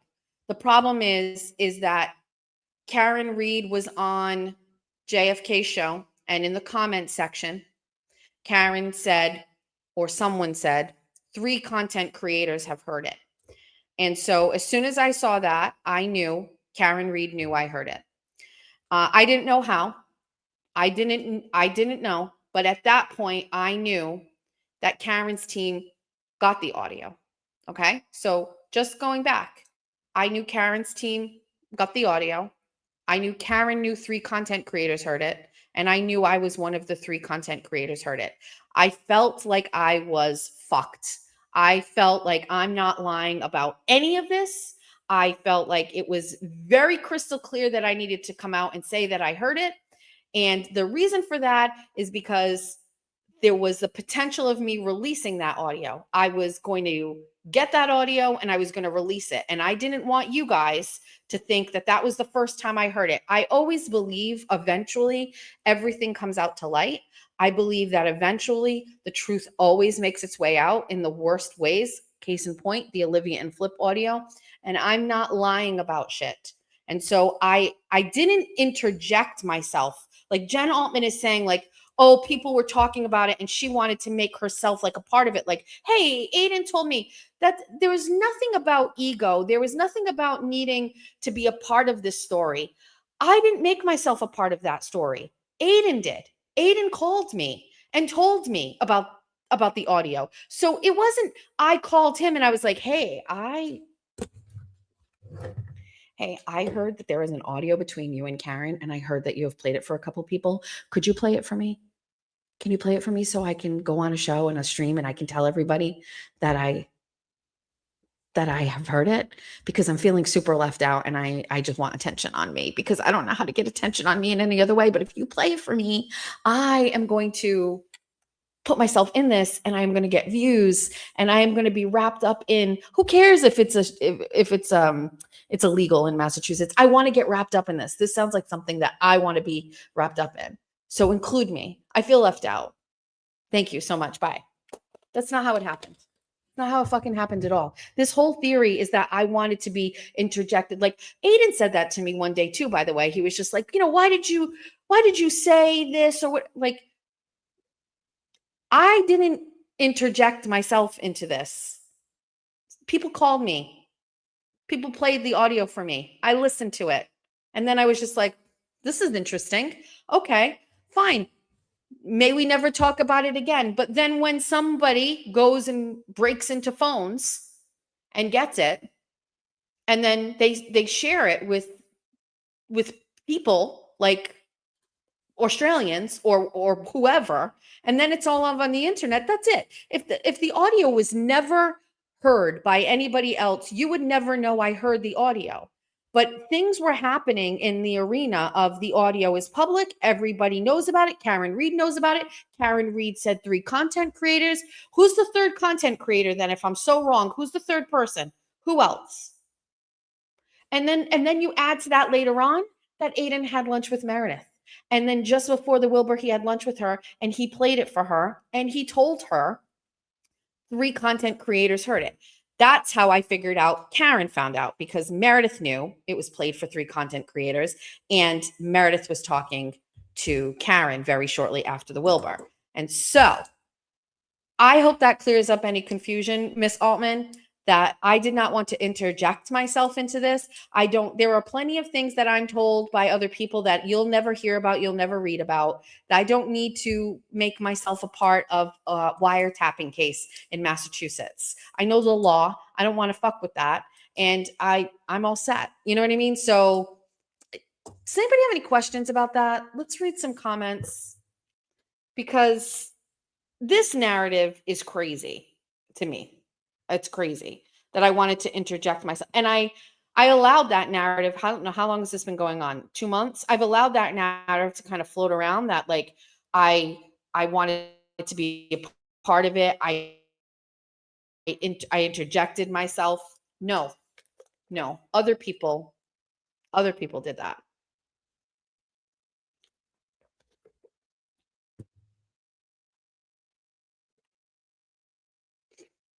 I feel like there's people that want you and Nurse Kim to beef, but you're all too, I'm not getting into the stuff with Kim. Can I just be honest with you? Like, I get it. So on that stream, I said I was one of 3 people that heard it, Kim and Will and myself. I said that because that's what somebody told me. That somebody was Aiden. I'm very sorry if other people lied and they said they never said it. But at this point, everybody should know that, like, unfortunately, because of Aiden's lack of protection of all of his stuff, that stuff ends up coming out and then you get screwed.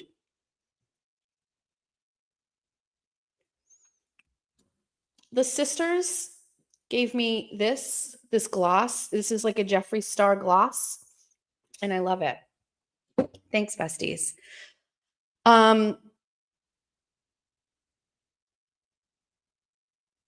Oh, what does that say? Hold on. I want to read that. Ah.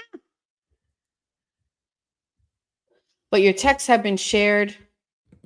What does that say? But your texts have been shared blaming her, and it looks like you blame her. Who do you mean about that? Can you just tell me who? Is that to me?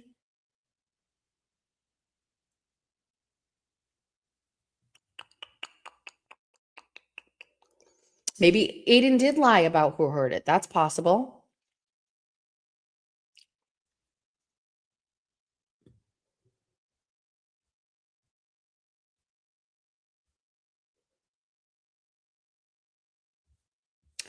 Nurse Kim, what text though? I'm a little lost on what you're saying. So it looks like you blame Nurse Kim's. Oh, I see what you're saying. This is a little too complicated, so I can't go all the way back to it, but like this has to do with the Olivia and Flip audio. So yeah, so people are saying like about, so I thought that Kim was being, it's the text message between, I don't want to get too deep into this because I know people are a little lost on this, but like the subplot of the Olivia and Flip audio, I thought that she was being blamed for, like there was two audios at that time. It was the Karen audio, and then right after the Karen audio started to leak, like not hear it, but like the buzz about it is obviously when the Olivia and Flip audio came out. And so like there was like that conversation about like Kim being blamed for one. Like I know Kim made a much like a big post about this or whatever, but like I don't really know how to say it. And I've spoken to Aiden about this. Like Aiden also didn't really know that she was being blamed for this. Like, I'm just going to say, like, I didn't really think like this was that big of a deal to Kim. This whole situation with the audio. My thing here is like, if I'm, how do you say this? If Aiden told me Jack and Georgia and me heard audio, then I'm going to say Jack and Georgia and I heard audio. If Jack and Georgia didn't hear the audio, then you're going to need to go, Jack and Georgia need to go to Aiden and say, why are you telling people we heard the audio, and let him clear that up? That's not my fault. And then he would have to call me and say, I fucking lied to you or what? Like, do you know what I mean? Like, to me, to be honest with you, I'm just going to be very clear. This whole situation with the audio, and I feel like it's draining at this point, is all related to somebody who took that audio and shared it with everybody else.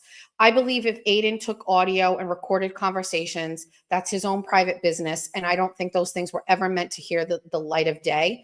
I believe if he recorded them and he saved them for himself, if he has ADD and he wants to go back and remember something and he has to go back, like, look at me, I saved my text with Altman because I wouldn't remember that conversation. Then I think like maybe there's value in that. I don't think the intent was to distribute. I think the intent was to save it for his own personal, professional and personal life. And that's it. And so I don't know. I don't do that. I feel like I probably should start because I get dragged into weird stuff, but I don't know. I mean, I just don't think it was ill intent. I don't think it's ill intent. I also push back on this all the time. Like, I think Aiden just thinks that nobody would believe him if he says things. You know what I mean? Like, I think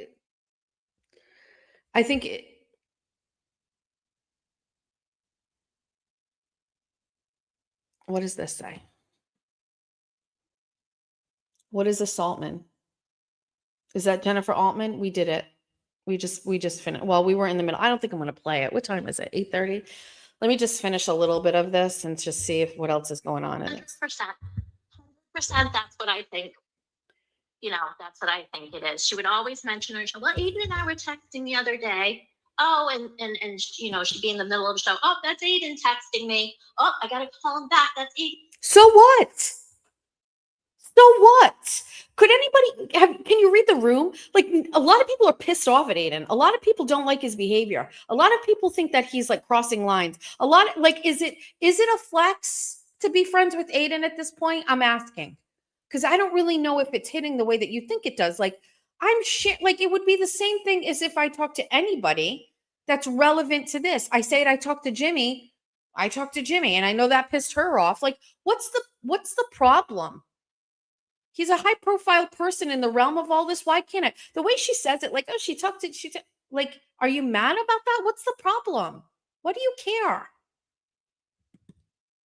Text me, and she would blame me. She would say that I would use Aiden's name for clout. I don't even have a fucking platform. How am I using anybody's name for clout? The woman is she's just not self-aware at all about her hypocrisy. You know, she said this morning, or she's been saying, now who's doing a show on Monday at 1 p.m.? Yeah. Bitch, you do a show every fucking morning at 7:30 to like 10 o'clock. You're gonna do a political show every day from 12 to 2. And you're criticizing somebody else for doing a show at 1 p.m.? Fuck you. Okay, Jenny, listen, I criticized you because it's the week of Christmas, leading up into Christmas, and it's weird to do a show specifically about Jess Machado.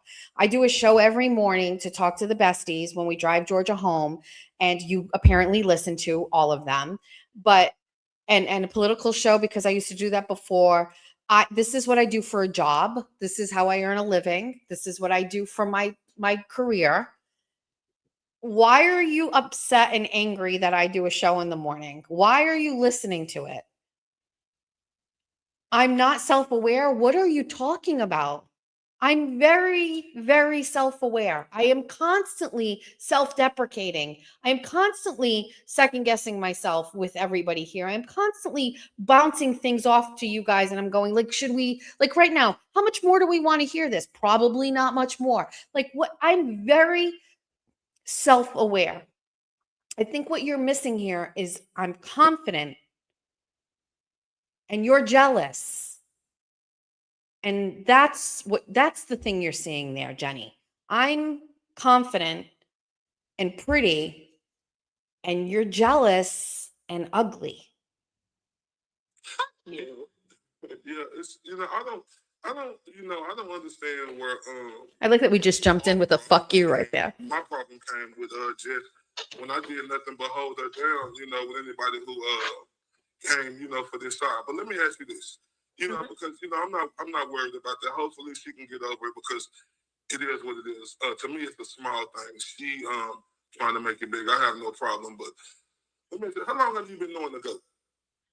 I've been reading him since about 2018, 2019.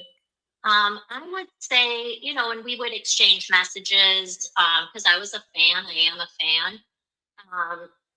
But I would say that we've been friendly, for probably, I don't know, 3 or 4 years. But a lot of people have misinterpreted what I am with Aiden. Aiden and I are friendly. We're friends. I do not help run Turtle Boy. I'm not his right-hand man. I'm not, working in an Excel spreadsheet full of Twitter accounts. We talk on the phone sometimes. We text once in a while. We're friends. That's it. I'm 10 years older than this man. We're not hanging out having beers. I support him. I support his fight. I will always do that. Does he drive me crazy sometimes? Yes, like as he does to everybody else. But all these people who are like, oh, Altman's doing this, Altman is this, Altman's that, it could not be further from the truth. We're friends. That's it. And y'all relationship is nobody else's business. And why is everybody worried about y'all relationship? That's the question I have for you. Why is everybody so worried about y'all relationship? They need to worry about their own relationship that they have with the goat. Yeah. Yeah, and it's just it's hard to clean up a lot of misconceptions and lies and half truths when you don't have a platform. That's why I appreciate you because when all of this Karen Reed stuff started coming out and Kevin Plevin, whoever would call me, he called me the pit bull. And, I was like second in command and all that. It's such, I would laugh about it. It's such bullshit. Girl, same. He called you what? Plevin. Did you know Plevin from the Yellow Private shows? He used to call me the pit bull. The pit bull. Oh, you talking about the bald head, cone head mother? Yeah. Oh, okay, yeah. And he calls you the pit. Oh, okay. The pit bull. And he would tell people I had like files on everybody. And if you crossed Aiden, then I was going to release your file to the world. I spent half my day trying to get my fucking computer to recognize my face so that I can open it and answer an email from work. I'm not having files on people.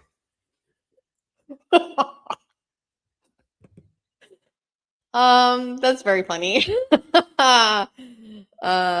I know her voice is too much. Can we just see if there's any more here? We're 20 minutes in. But you know what, Miss Altman, I take that as a compliment though, because see, I like people like you who are out there fighters, right? Who going for what's right, and to see how the stuff is happening to the GOAT. Call me a pit bull, call me whatever you want, because I'm doing for what's right is right. It ain't nothing. Yeah. Yeah, I mean, the Karen's fight was right. His fight, I got pissed on supporting that fight. But that I'm all about. Try to, think that somebody gonna talk about her husband, or her children. That is just mind-boggling, and it makes me feel bad that people even think that I would set a platform to let people come on her and do that. I wouldn't even go that low. But would never do I was that. looking for a resolution. Is it a way that possibly you and Jessica could talk this out? No. Could it be fixed? No. And you know what? I don't want it to be. I don't want to have anything to. Jessica Machado is not my type of person. The way that she, spends her time talking about, you want to share your life. That's amazing. And you know what? I'm going to give her a compliment because she does seem like she's an amazing mother, that she has put her life into raising her children. And I think that's admirable because I did the same thing. I was home every day that my kid got off the bus. And I am proud of that I was able to have a career where I was home every day to take care of my son. He's thriving. He's a freshman in college. And so I'm going to give her that. Thank you. But to get on the plot, she's not, what she's done to Brian, LTL, doing that one show on him, whatever, fine. But it's constant. Crawford, it's constant. Nan, it's constant. She called Nan's son an it the other day.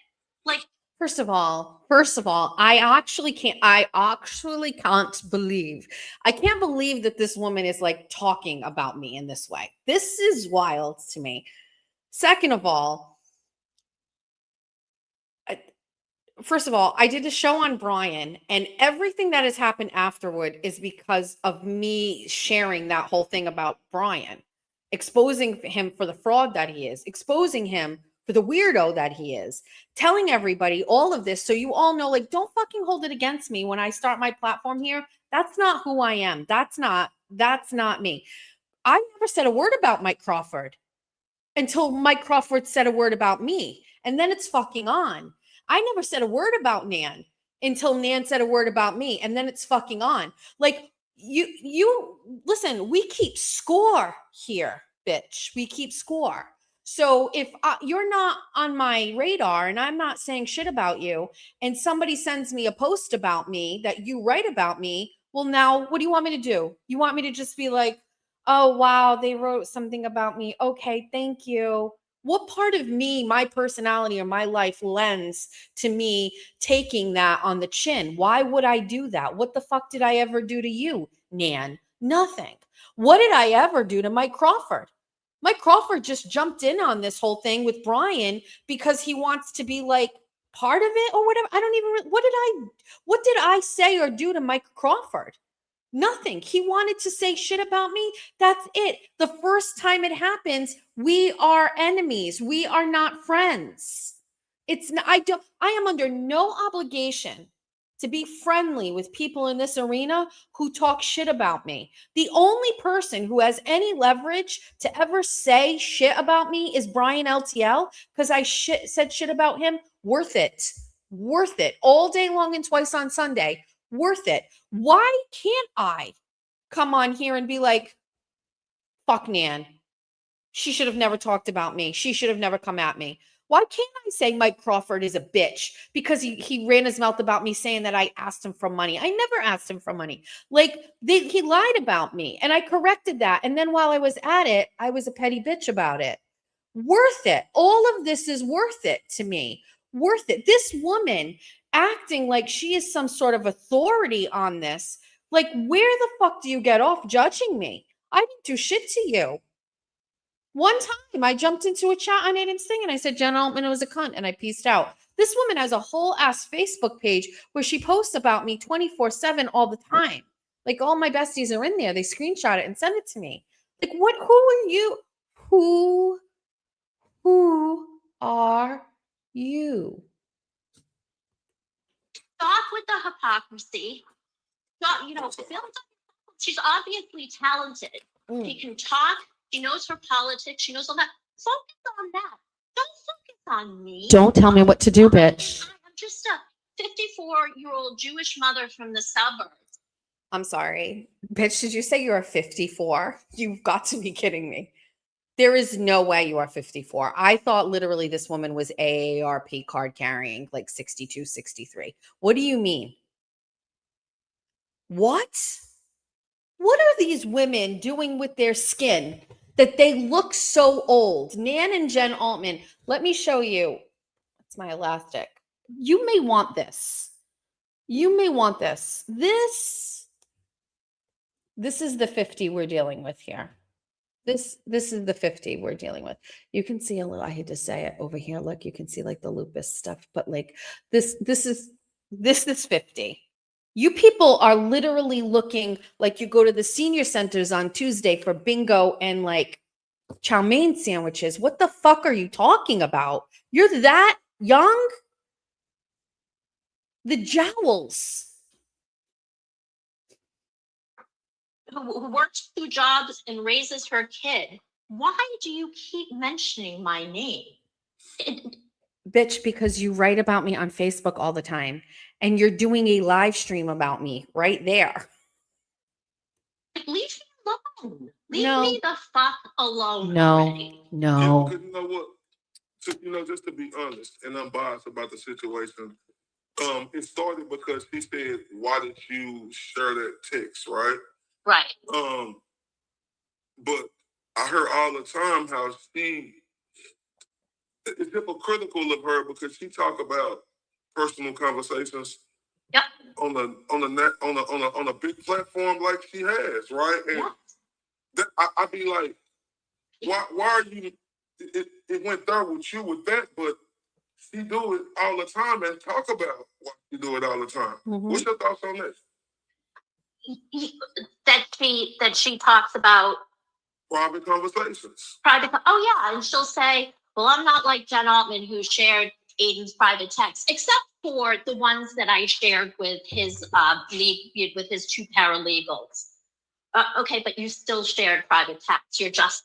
I shared 3 text messages with Courtney and Tina, and it was at a point where Aiden seemed to be really struggling and down bad after his breakup with Meredith. I had concerns about him and the breakup, and I shared them with Courtney and Tina, and those are the only text messages I have ever shared. And I shared it with his attorney's paralegal because I thought it was relevant to everything that was going on in his cases. That's it. That's the only time I have ever screenshotted anything. And I sent it to people that I believe still to this day, he can trust Courtney.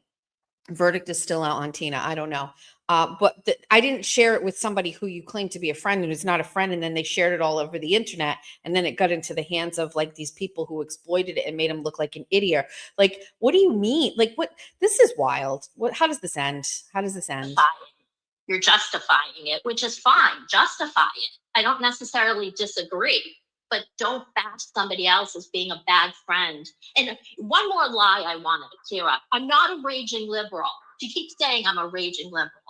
I'm an independent who leans left. That's it. Okay, I had to clear that up. Anita, I think she's just a bully. I think she's somebody who claims that she has a lot of self-awareness when she actually has zero self-awareness. You know, to say that we shouldn't be doing the show talking about her, because I think she thought it was going to be like a trashing show, or that I had like all this dirt that I was going to put out on her. I have no desire to do that. I don't do that. I don't ever do that. I'm sorry. I just, for clarity, because I just feel like this is a necessity to say, and then I feel like I'm going to tap out and move on from this. The post that was written, in case anybody is keeping track of this, is I will be discussing Jessica Machado and telling the real truth about her on Ray from Dallas Monday at 1. I've had enough of this disgusting excuse of a mother and a woman. I'm going to tell everything about her. I know you'll be listening, Jessica. How else am I to interpret that? It sounds to me like you're going to talk about me as a woman and a mother, and you're going to talk about all of that, and that I'm disgusting, and I'm a pathetic excuse of a mother, a disgusting excuse of a mother. Why? Where would I get the idea that you were going to talk about me on a platform where it's called Jen Altman is going to talk about Jess Machado? Where would I get that idea from? She, you know, she came at us, you know, me and Duncan, like she was with you, like her to right? Judging people. She, you know, nobody's life is my business. You know, just because, Jessica, you get on your show and you trap LTL because he's never been married and not have kids, or you go after Crawford's partner because she's a little bit older than him. Who cares? Can't you have a show on your own? I think you can. I think you can, because I've heard you talk, and you're obviously very knowledgeable about politics in the world and all that. Like, use that, because you know she was. I feel like she was once a respected journalist when she worked for Fall River Reporter, and even with her Substack, I thought she was really good. But I feel like what she's getting into on her shows, and don't worry, Jessica, I'm not telling you what to do. I'm just making some suggestions that, you know, go for the things that you're talented. This bullying, drama, mean girl, every single show going after somebody is not going to help you. It's just not. Like, leave me alone already. Can't you do one show without talking about Jen Altman? You know, I don't have, who am I? I'm nobody. Yeah, and I really don't think it's fair either, right?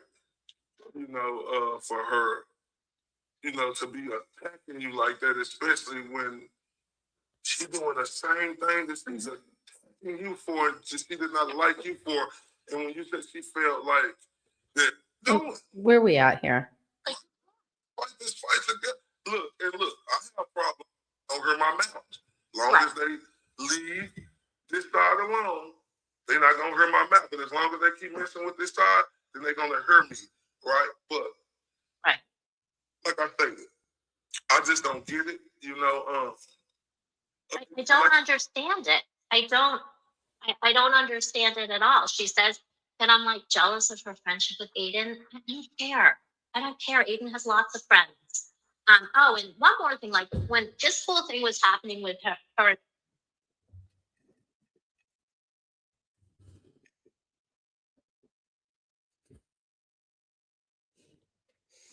Oh, of course you do. Nurse Kim, and she said she apologized to Nurse Kim, and Kim called me and she said, you know, she really sounds sincere. I want to accept her apology. And I said, you should absolutely accept her apology and move on. Yes, I said, move on. And if you can have a professional relationship, have that professional relationship. Do whatever you want. I encourage that. I've never said to Kim, I've never said to anybody, if you're friends with Jessica, you can't be friends with me. However, I might be thinking in my mind, if you're friends with Jessica, maybe I want to protect my peace a little. I can't honestly believe I live rent free in the heads of these people. I really can't even believe it. That may be the threshold for what I can and cannot listen. Like, what is Jen is like some sort of like godfather in this whole thing here. You got to go kiss the ring and ask Jen Altman. Like, what on earth am I listening to here? What am I listening to? And what kind of self-righteousness do you have where you feel like you've got to give your opinion on whether or not, like, this is just very odd. And I feel odd even listening and giving commentary on it. It is that strange to me. This is just very strange to me, just so we are on the same page. This is very odd. Hold on.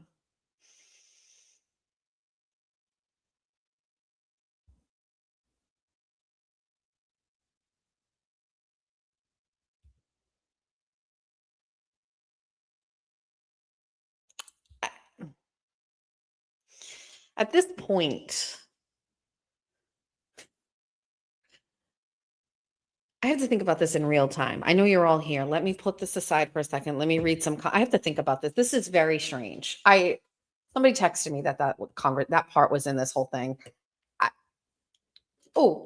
just almost heard. This is very, very strange. Jen is a covert manipulator. This is so high schoolish. I don't.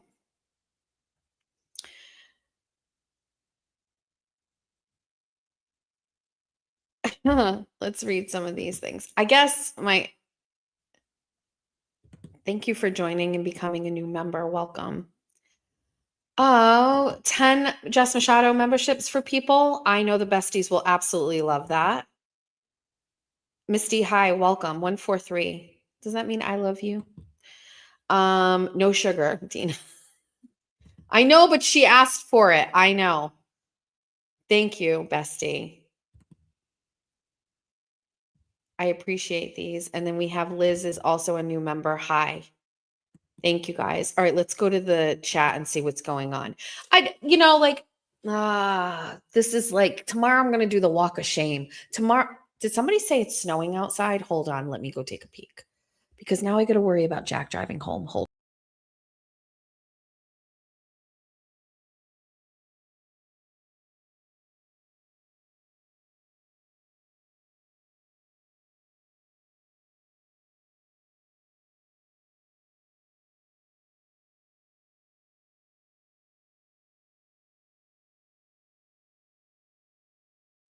I can't tell. I can't tell outside. Hold on.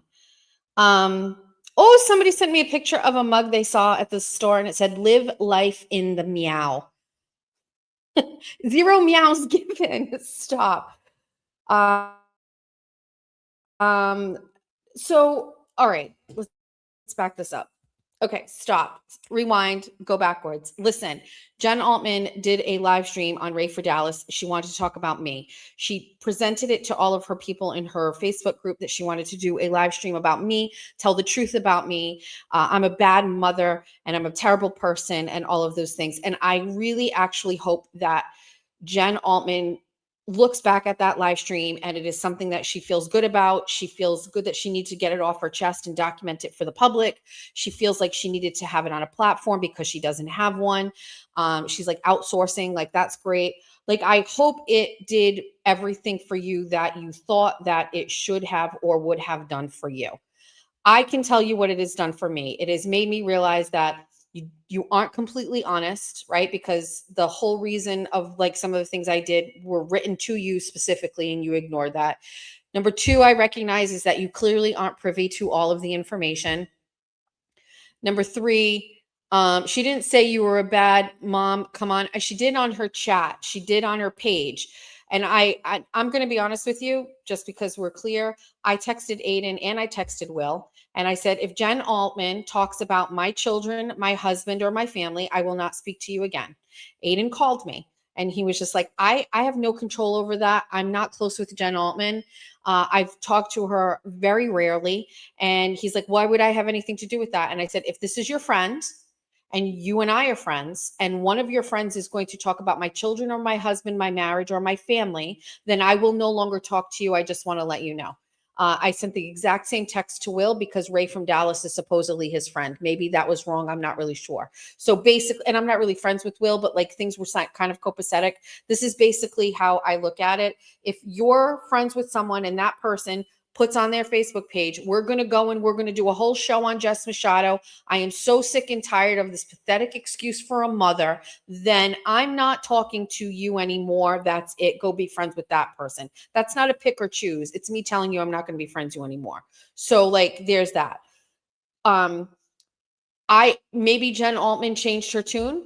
Maybe Aiden texted her. Maybe he called her. I don't really know, but maybe he did and he called her off. Maybe he said, I don't want to lose Jess as a friend or a coworker. And so I don't really know.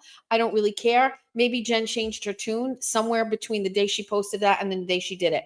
She didn't say that I was a bad mom on the live, but she said it enough of times on her own Facebook page and her group. Okay. So to me, whether she backed away from it and on here or not, then she was scared. But she posted about it just a couple days earlier when she was announcing the stupid show, and she wanted to say that I was a bad mother. The fuck I am, Jen Altman. You know I'm not. That's why you changed your tune in there. That's why, because you know I'm not. But you wanted to tell everybody I was because you lie about things. So what do you want me to do? I'm just going to say this. I'm doing this stream because of this. And somebody said at the end, she's like, it's a white flag. She's moving on. I just want to let you know, going into 2026, I will talk about you whenever the fuck I want. I will say whatever I want about you. I will give context. I will not give context. I will call you names. I will say whatever I want about you. You have done nothing to redeem yourself to me.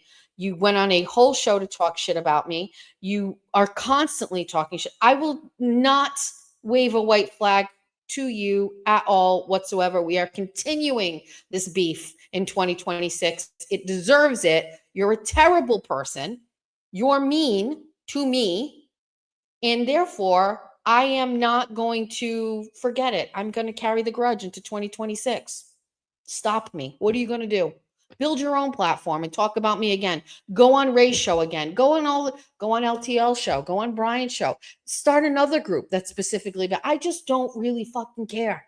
You can't stop me. What are you going to do? This stream to me, that's it. Like, you want to go and do a show about me, you want to talk about me. You know what, Jen? Get on the show right now. You're watching. Fucking call me. Let's chat right now.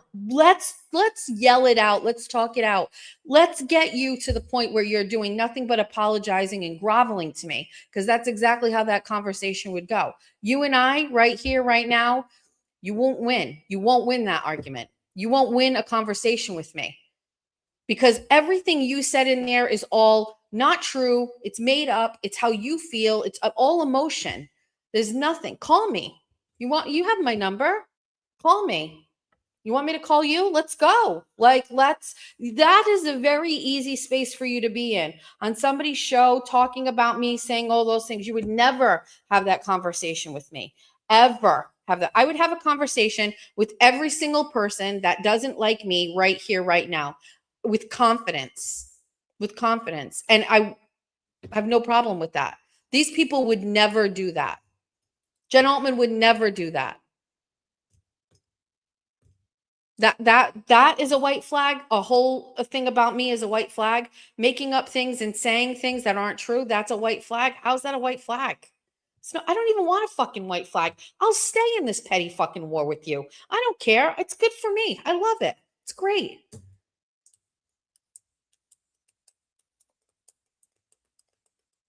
Like, no.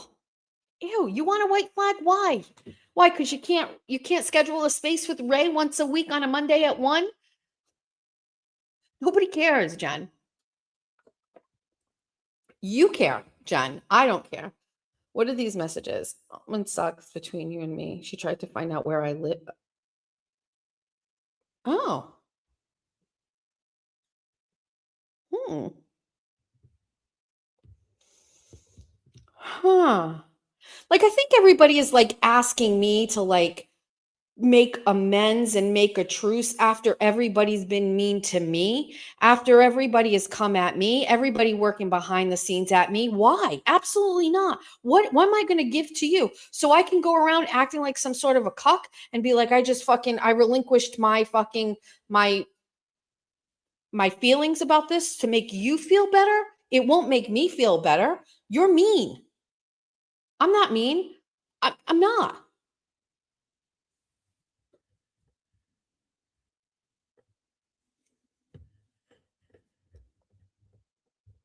Also, there are so many people that don't like me that are watching right now.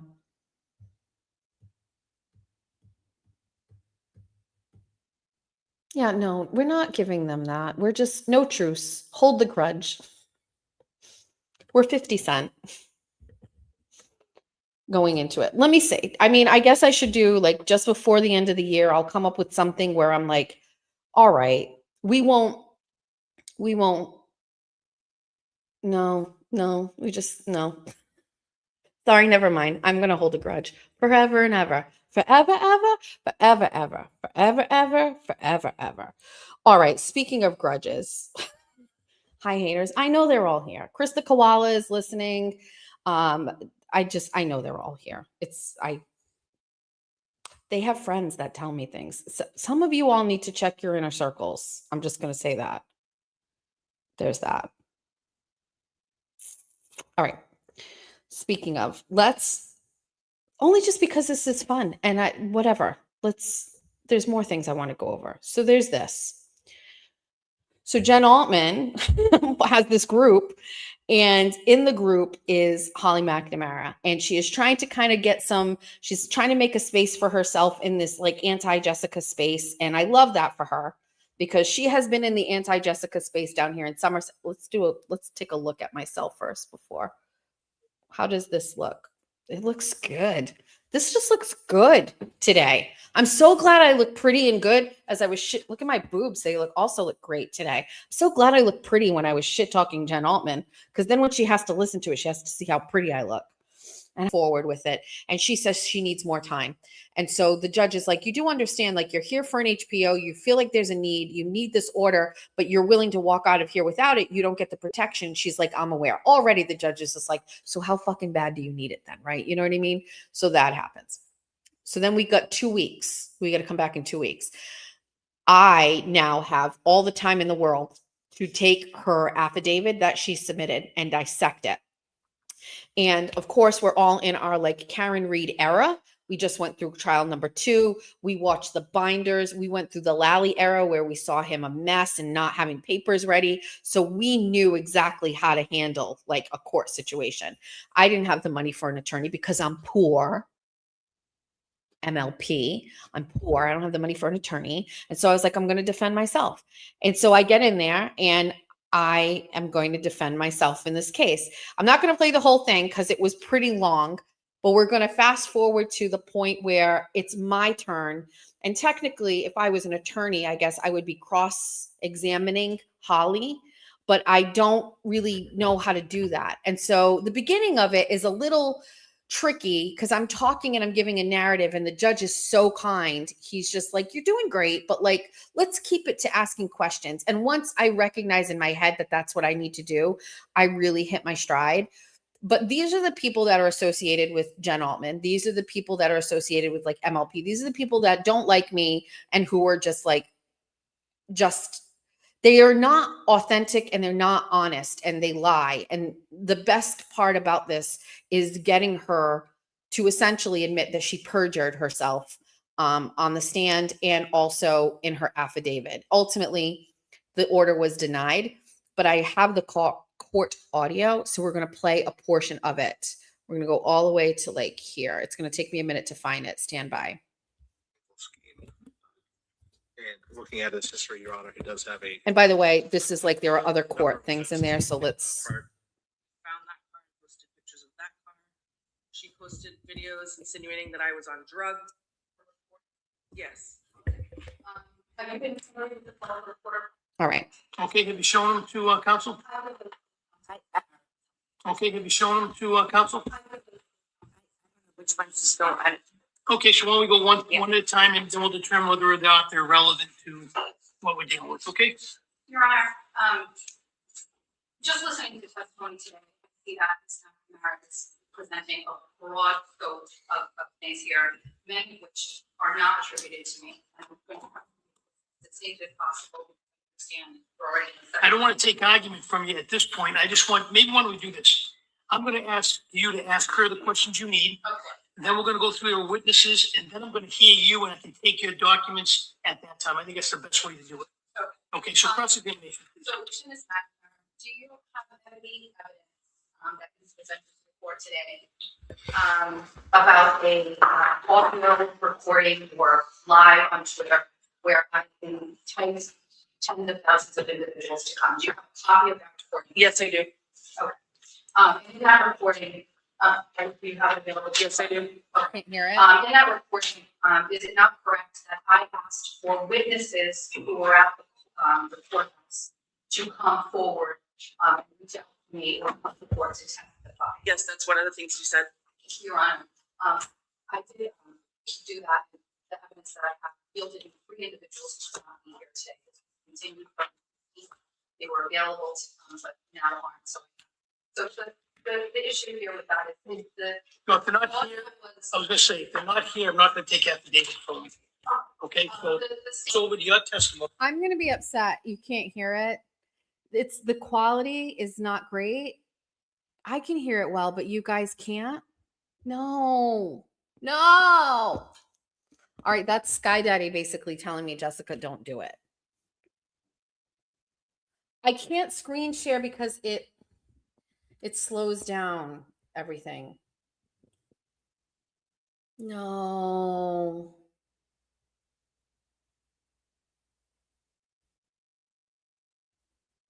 The judge does sound good. It's just me that you can't. They put me in an area where I didn't have a microphone. And so like, it's not that great. You guys can hear it fine. You can? All right. Wait, let's go back.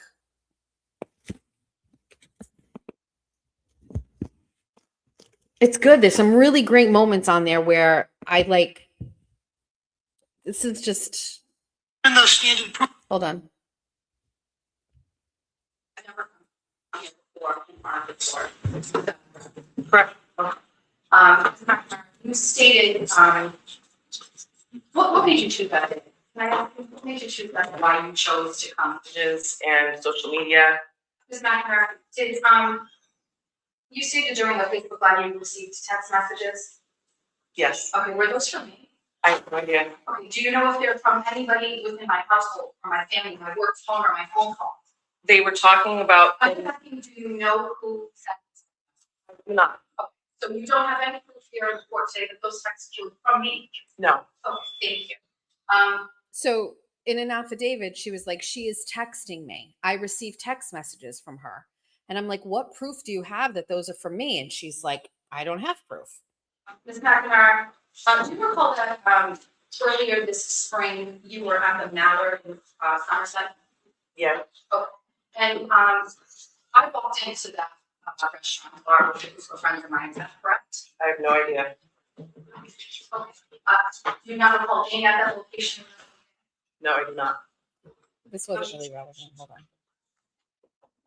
Just for the record, do you have any audio of the threats to you from me that you'd like to present today? Do you have any threats of your physical well-being, a threat of me going to your home, or a threat of me going to your employer? Do you have any documentation in an audio form or a video of a threat? Just written form. Audio form? I don't know. So Ms. McNamara, you testified that I took your employment information and I distributed that to everyone. Yes. Okay. So Ms. McNamara, you became employed by the Department of Transportation when? January 2023. 2023. And then when did you submit a request to your employer to impound your information about your employment? The very first week, The very first week, yes. okay. I have proof of that. Do you have that for the court? Yes, I do. Can we see that? No, sustained. Thank you. Ms. McNamara, how would a regular individual in this community know that your work information was impounded? Is there a way that I would be notified that your information was impounded? No one should be notified, no. Are you aware that your information was available on the state's website that showed your, Apparently it was. do you have any proof from your employer that I solicited that information? I don't have proof. Do you have any idea how I was found that information? I have no idea. They But told you me. do know that it was available online on the state's website? Well, now I do, yeah. In her affidavit, she said that I doxed her employer, I doxed where she worked, but in actuality, it was listed right on the state's website that she worked for the DOT. So again, she writes in an affidavit that I doxed her, but I submitted in the packet of evidence to her, not only a Facebook post of the Massachusetts DOT welcoming Holly McNamara working for them, but I also posted a screenshot of her actual employment, her salary, her position, and all of those things. So she has that in front of her. So her affidavit, she perjured herself, and she claimed that she never knew, whatever. Jack? Hi. Is it snowing? Oh, hi. How's your show going? I'm on it right now. Do you want to say hi? Hi, somebody sent me a gavel. Do you want to say hi to everybody? Hi, They love you everybody. all. So like, you don't want to say hi. Okay. You just do laundry? Yes. Do you need me for anything? Sister's sick. Give me half my donation money. It's not, I don't total how much money I make. I'm not giving you half of anything. You're home for the night, I'm assuming. Yeah. All right, when I'm done, we have to talk about tomorrow because we're going to the Fenway thing and your sister is sick still. So avoid her at all costs. And I put a bottle of hand sanitizer in the bathroom. Just make sure you use that when you leave there. Okay, bye. Ms. McNamara, do you know if there were any stories about you by Paul the reporter prior to me working with Paul the reporter? There were not. Objection, I'm not sure the relevance. Yes, I don't know.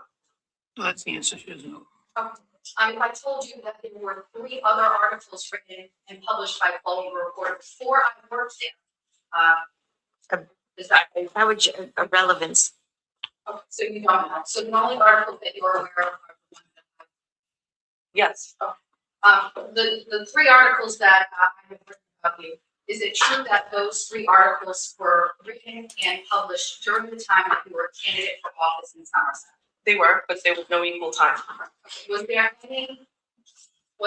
any article written by me prior to you announcing that you were a candidate? I don't know. Has there been any since you have not won? I don't know. So you're only aware of the 3. In her affidavit, she stated that I was using my job at Fall River Reporter to slander her and write stories about her. But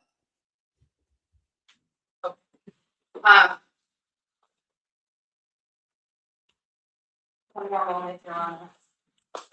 McNamara, the Facebook Live video that you're referencing where I state that I wish you to die of COVID, is that available? Yes, Ms. McNamara, you have it to play today, I hope. yes. in her affidavit, she wrote that I did a Facebook Live in 2020, and it's 2025. This court hearing is this summer. In 2020, she said that I wished she would die of COVID, and she wrote that in her affidavit, and that I did it on a Facebook Live. Because it's been deleted for about 4 years from my personal account. Is it true that in that video, it's actually my husband that says he wishes you would die of COVID? It is, both of you Okay. together. And then do you have the, and you have the video so we can hear that? And what do I say in response to my husband when he says that? I don't know. You laugh. The exact words are, that crosses a line. Do you have any proof that I said that I wish you would die of COVID? You testified to that multiple times. Hold on, let her ask the question. Do you have any proof that she said it? I don't think so. Okay, next question.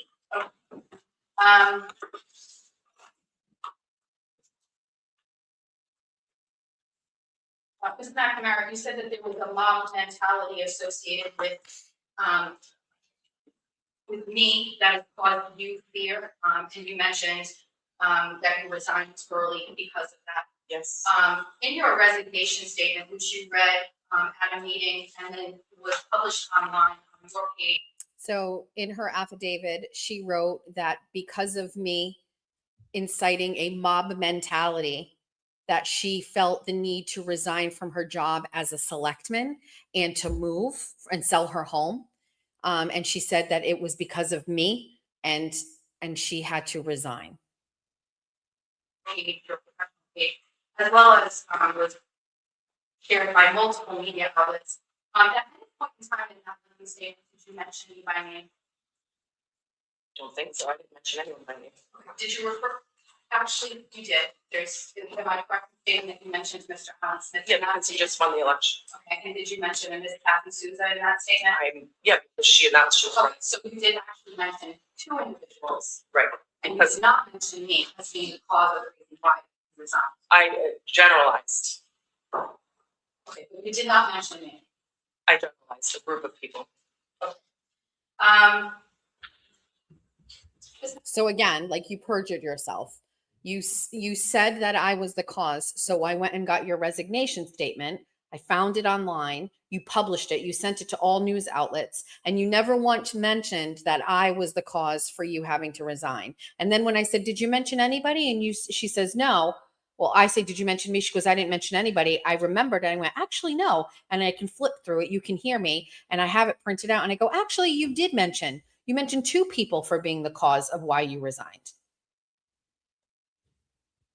McNamara, you said that I doxed you and shared your address online. Do you have proof of that for the court to take a look at today? I only have indirect proof. It's a third party doxing of the same mob of people. Okay, do you, and one more time, just for clarity, do you have proof of me posting online for? No. Oh, thank you. She stated in her affidavit that I doxed her where she lived, and again perjured herself because she admits on the stand that she didn't. Aside from those evidence pieces, after your honor, I have no more questions, but I do have a question for Mr. Smith. Mr. Smith hasn't testified yet. Okay, thank you. So Mr. Smith, why don't you identify yourself for me? Thank you. Counsel? Okay, and Mr. Smith, how long have you been with Ms. Holly McNamara? We've been dating 10 years. Okay, and so in the course of time, have you become familiar with Jessica Machado? Yes, Okay. it's a constant in the house for 7 years. Okay, and It's a constant in the house for 7 years. Tell me more about your miserable relationship where you are saying that your girlfriend talks about me all the time. have you yourself witnessed Ms. Machado? Strike that. Can I talk to you about the day that you were at Karen Reed's, the Dedham Superior Court? Okay, and what happened on that day? My recollection was we were sitting there amongst hundreds of people, kind of tucked away, and she approached about maybe 20 feet away or so, and we were just eating lunch, and she here kind of looked at us and took a couple of takes, saw us, and there was a flag going by, and the flag, she kind of ducked under the flag and was like surprised and shocked to see us there, and she just turned out. At that point, my observation was obstructed, so I wasn't able to see that she was filming at the time. So that's why I said maybe she whipped her phone out, because it looked like she turned and started filming us. And I asked her, "Why are you filming us? We're in the open. We're amongst all hundreds of people. Why are you filming us?" And that's why we're here today. Okay, so she didn't approach you to ask you questions about why you were there supporting Karen Reed, and did she ask anybody questions that was standing near you or around you? Not in my group, no. Okay, so when you saw her pointing her phone and filming you, what was that? What was the purpose of that? I was surprised when I was shocked. that's what she does. So I sat up in my chair. Just leave us alone.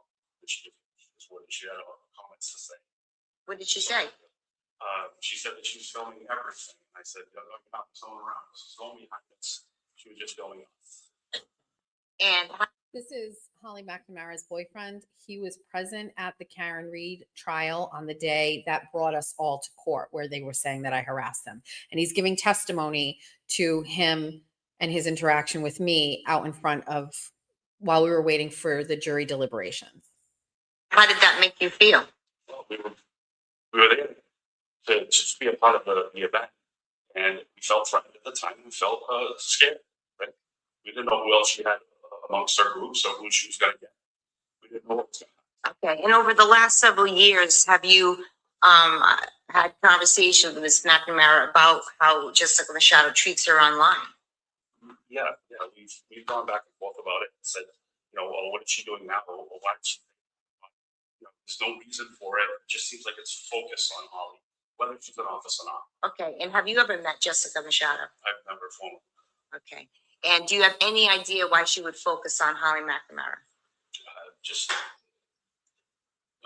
wants to disparage, wants to bring her down, I don't know exactly. Have you testified in any other harassment order hearings Yes.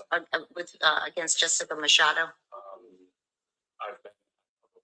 Okay. And have you testified? No. Okay.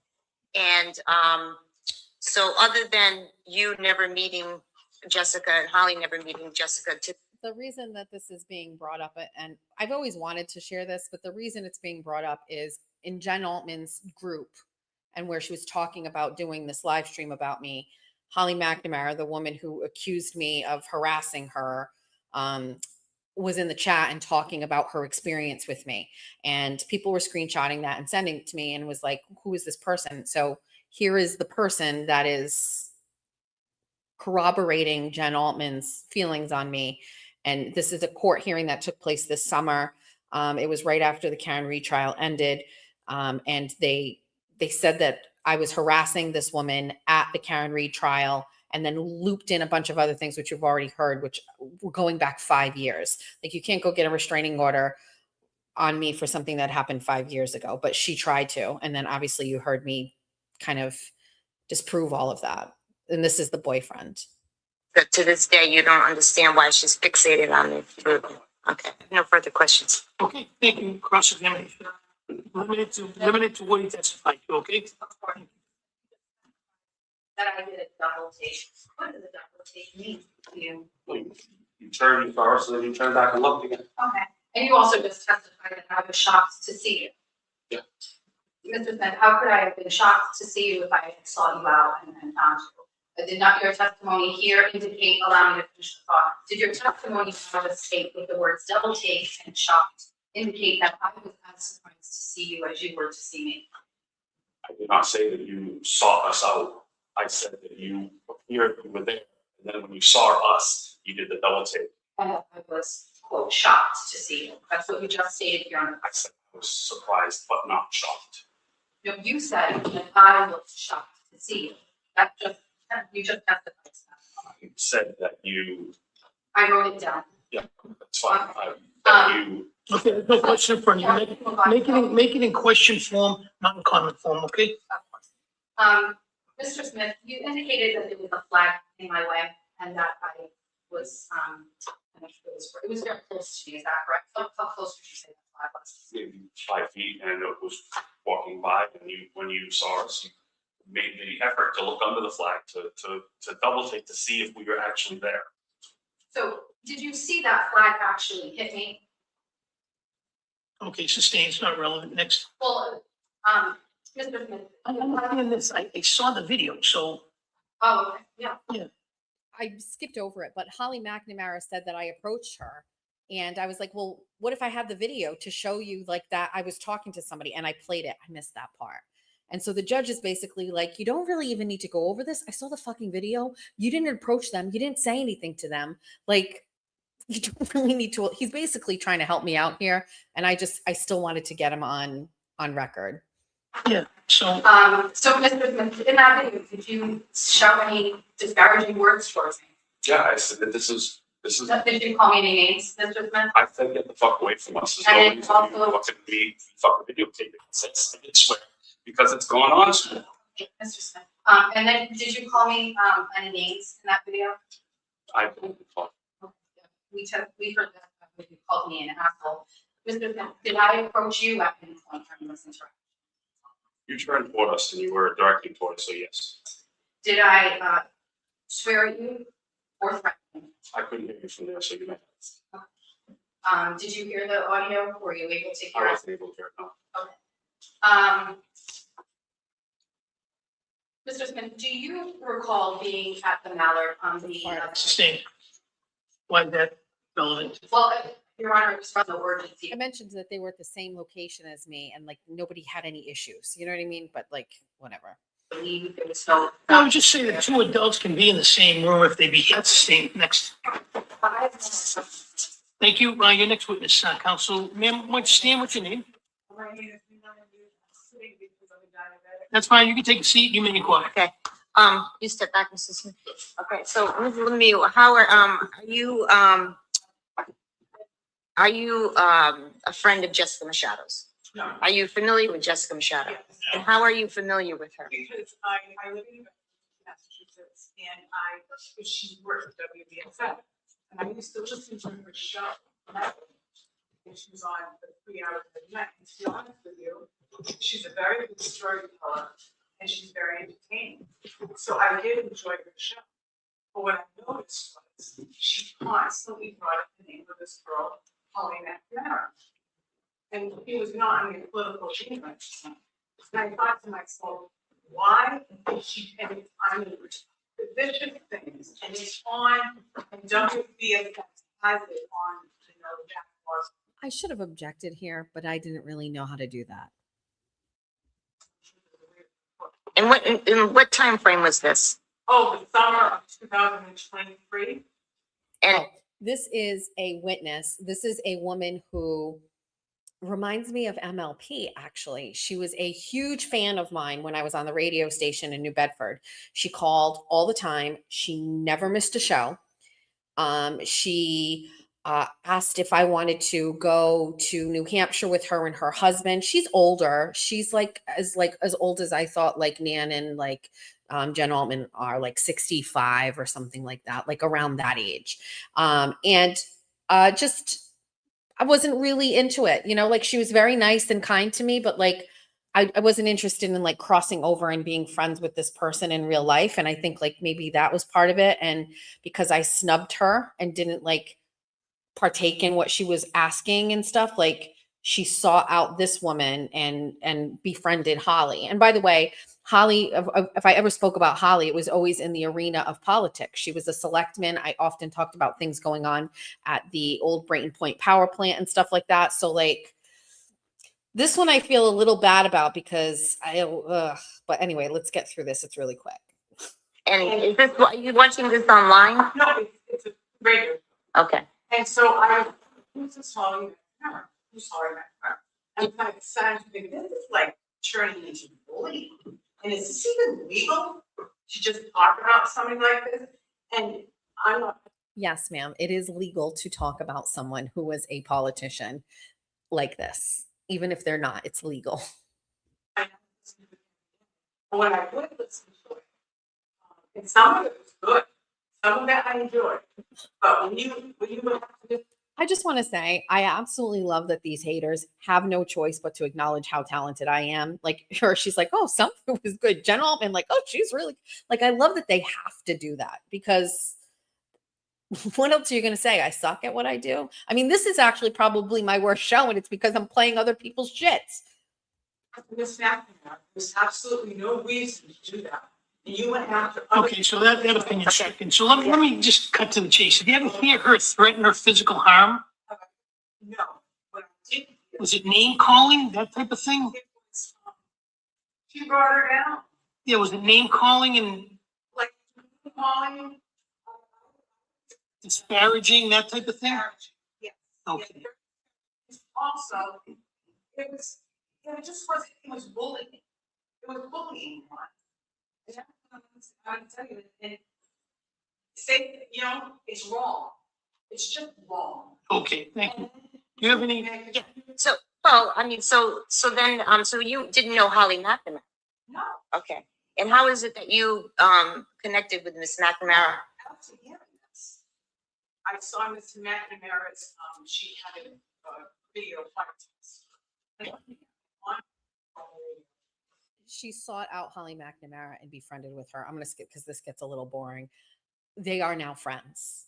Holly McNamara and her boyfriend and this old lady and her husband, they vacation together. They've gone on cruises together. Holly has done what this woman wanted me to do, go to New Hampshire with them. Like, they are friendly. First side of the story. And I thought to myself, this is just wrong. And then I was shown videos. I was shown videos of Miss Machado and her husband saying that I don't know if you said it, so I'm not going to say that, Jessica, but I'm going to say No. Whoa. Oh, please, take care of it. So when you say, Ma'am, you're giving testimony here. This is not for you to form opinions and generalizations and say how you liked it or didn't like it. so what, These are questions about whether or not you heard incidences of criminal harassment. Bullying is different than criminal harassment. So I'd ask you to kind of focus in on that and don't make any remarks to Ms. Machado. Make them to me, okay? You're a witness in a case. Thank you. okay, and so, and over the, what period of time were you listening to these radio broadcasts? Like, for what period of time? Every fucking day of her life. To answer the question, attorney, every goddamn day I was on the radio, she was listening to me.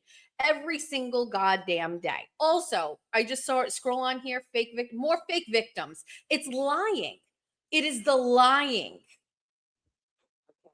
And of the remarks that she was saying, do you recall any specific remarks that she made about Miss McNamara? she made she was ruining the town of Somerset. That she and she would say, Holly, I know you're listening to me. And Because all of the haters listen to me 100% all the time, 24/7. things like that. But this is just not right. So Well, what were the videos about? the videos were she threatened them with COVID, and she said she made a full presentation that Holly was a cocaine. Okay. And to be honest, No, next question. Okay. And so, Just so like how absolutely. many, if you had to count how many disparaging remarks or remarks you made about Mrs. McNamara over that summer period of time, how many were there? And so, after hearing all of those remarks, what prompted you to contact Ms. McNamara? because I was into her life. Because you're a busy fucking body. That's what you are. And you're a pick-me. And yes, this is a big thing. This was somebody that was trying to get a restraining order against me. And then their plan, what they do is they get the RO against you, and then they're going to try to get you for violating it and throwing you in jail. This is real life. Another side of the story. And did you reach out to her? Sure. Okay. I reached out to her. I felt very bad for what. Okay. And what was the purpose of you reaching out to her? Because I saw the videos. For safety reasons. And what do you mean by safety reasons? Well, I felt that she was in danger. And what made you feel that she was in danger? Because of all of this feeling that this and then when I saw the videos, I thought to myself, geez, that's horrible. Then, Don't worry. I get to that. I ask. which got me to this point here, is when I heard, I was overseas, and I didn't know anything that was going on. When I got down, Miss McNamara filed a HPO against Ms. and she and now she's been talking to Karen Reed case, and she has this huge platform. Okay, so I think I've taken Let's play it again. enough. And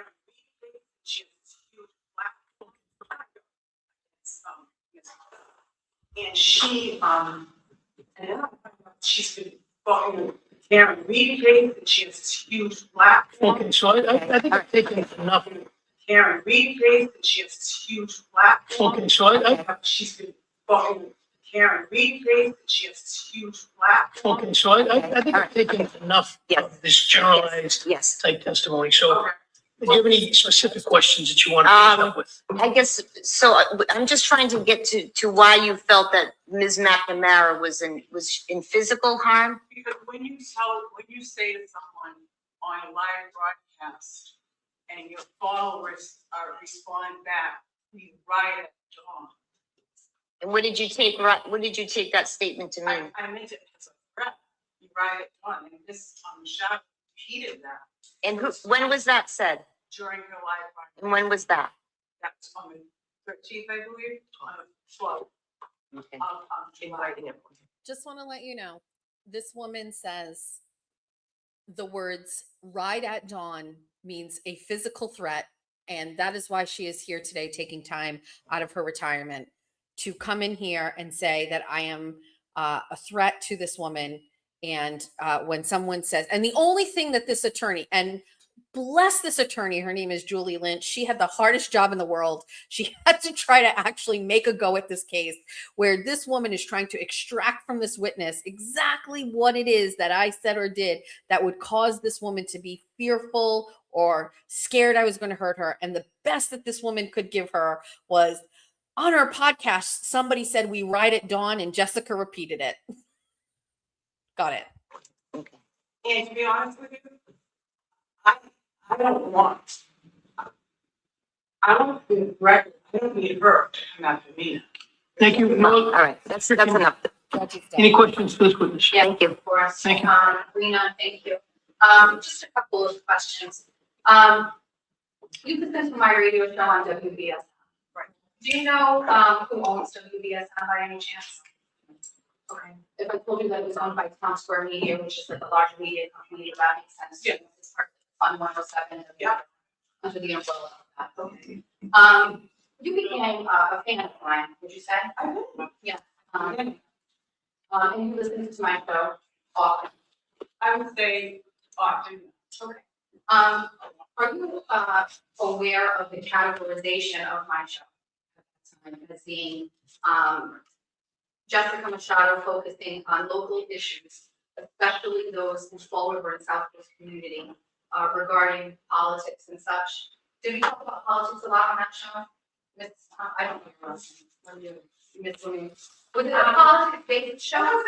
I don't know. You had a lot of callers call on your regular callers. You brought people on. There was some politics. Yeah, you talked about school. You talked about a lot of things. You talked about your children a lot. Do you have any specific examples of me threatening McNamara while I was on the air? Specific examples, I would say that you're a constant bringing down. I'm asking if I threatened Ms. McNamara on air. I would have to do it. No, you did not. I don't think so. No. Do you recall me ever asking any individuals online to speak out to McNamara and physically assault her, attack her, or threaten her? And if so, could you please give me the dates? On WBSM? Yes. On WBSM, I don't remember that number, but on your. On WBSM, on the radio show where you listen, so firsthand, you listened to my show, you said, correct? It wasn't like, sometimes you listen to a playback of it, but most times it was live, right? We interacted during the show. Well, sometimes it was live, sometimes it was a podcast. So you yourself listened either live or on podcasts, and you have never heard me on those shows, which you said were all of summer of 2023. Never heard me threaten Ms. McNamara, never asked me to, never heard me ask other individuals to hurt or harass Ms. McNamara. Not that I. Okay, thank you. You're mentioning some videos that you saw about me that caused you to have concern about Ms. McNamara. First off, where did you see these videos? Online. Okay, where did you see them? Online. Where online? I Googled. Okay, so you Googled my name? Okay, and it brought you to a search result of a video of me? I believe so. Okay, and, how many videos did you see? 3. Okay, and can you just start with one? Okay, the COVID. Okay, so you watched that video? Okay, can you, just, share with the court, did you hear me threaten, that Ms. McNamara should die of COVID on that video? I heard your husband say it. Did you hear me say that I wish Ms. McNamara would die of COVID? No. Did you hear me say, in response to my husband's statement, that he crossed the line? I didn't hear that. Okay. Is there any other video that you saw that had a threat to Ms. McNamara? The one that you said that she was on, cocaine was in lab. Okay, let's talk about that video. Where did you? All right, let's talk about that one. So, I I made a video one time, recorded it in my closet, and I was making fun of Holly, and I sent it to a private group chat. Somebody in that group chat sent it to someone else, and then it made it to Holly. This woman is so old and such a boomer. She doesn't understand like that. She didn't Google it. Like Holly sent her the video and she watched it. And so the video is I'm pretending I'm Holly, like I'm basically doing a Jimmy and I'm like making fun of somebody. And it was a private video, it was never posted online. And yes, I pretend that Holly's on cocaine. It was like an SNL skit, but like it was not like out for public consumption. It was never published. It was a private message. It made its way to Holly, and stop sending shit to others. And this woman is basically trying to tell the court that she Googled it and she found it on the internet. Where did you see that video? Online. Okay. So if we Google that today, you found it. Now you know the internet. Of course, it's the internet. It has to be on the website somewhere. So who posted this video that you're talking about? On what platform? It just came up. And what is this video? The video of you of the COVID. No, when I was on cocaine. Sorry. Okay, let's get to the content. It was like that. I mean, she says she saw it online. She was able to get it. So how can it be private? But let me ask you even a more important thing, okay? So she made a statement that your client's on cocaine. It may be true, it may be false. You can sue her civilly, a slander, libel. You can bring it to Superior Court, get injunctions. How isn't that protected speech? Even if it's wrong, even if it's a lie. I mean, she has her rights. But how is that criminal harassment? That's what I need to know, because I let this go a little bit, Well, just to hear it, but the fact that this stranger doesn't know either one. And she's watching these terrible things and she's contacting her. I mean, she's a listener. She's a member what of I'm the saying public. to you is Yes. the fact that someone does a skit about somebody else being in using cocaine, if it's not true, Right. then they have the right to civil action. That doesn't mean Essentially, the judge was just like, absolutely not. We are done here. I'm not doing this. There is freedom of speech. There's First Amendment rights. If you think it's slander, go ahead and try it. Good fucking luck. I just wanted to share that. I'm very proud of that. This is my. I'm so proud of you, Jessica, and what you did and how you did this. I'm so proud of me. The audio does stink. I totally agree. It sucks. And I can't share it with you because once you buy this, like it's yours. But I'm just saying that I'm like the Massachusetts Kim Kardashian. I'll never be attorney. Neither will Kim. But I'm just saying, like, this is the perfect example. And I think sometimes like with Jen Altman, right? Like, did I want to take that video and that audio and did I want to have to dissect it and go tit for tat? The answer is no. I hate myself a little bit for it today, okay? But the point of the matter is sometimes what people say is so egregious and so ridiculous. You do have to be tenacious. You do have to go like, okay, what the fuck? We've got to like, let me prove you wrong here. Let me show you that you cannot just generalize. Here's the basic consensus, which I know to be true. There is a facet of people who are in the public watching this right now who don't like me. They don't like what I say. And a even smaller facet of that group feels the need to stop me or punish me or express to others that I am somebody they don't like. And they try to cultivate narratives about me that aren't true. They get a platform, they use the legal system, they go on somebody else's podcast, and they use these tools to lie about me. And I just guess that the whole theme of the show up until this point tonight is don't, because I will show that you're not accurate. You know, Jen Altman would be better off going on and saying, I don't like Jess Machado because she thinks she's pretty and she's fat. You know, like, I don't like Jess Machado because, you know, she acts like she's a know-it-all. Like, do that. Don't lie about me. Don't lie and say the reason I said something is because of A, B, and C when that's not true. If you want to put this out there, like, be honest with yourself. Be honest and tell everybody why you don't like me. You just don't like my voice, or you think I act prettier than what I really am, or you act like these things aren't true. The same thing with Holly McNamara jumping on the Jen Altman bandwagon. It's like, you wrote a whole goddamn affidavit with a bunch of things on it that you truly thought were like going to be believed. And I had to run a clinic on you and your witnesses and embarrass you in a courtroom and show that you perjured yourself over and over and over again. And then you've got like this little law girls lady or whatever her name is. She's doing live streams about me. And you know, like, nothing for nothing, Melanie Little didn't do her homework. She sent everybody over to that woman's page to sub. And that woman is doing live streams and she's talking again, lying about me. Like, the message here is, do not fucking lie or talk about me, or I'm going to lie and talk about you. I'm not going to lie. I don't need to. That audio speaks for itself. Like, the text messages with Jen Altman speak for themselves. So I guess my message to the haters, do not do this anymore, or I'm going to keep coming after you. And we will do this all the time on, as you heard, my very big platform that I built myself.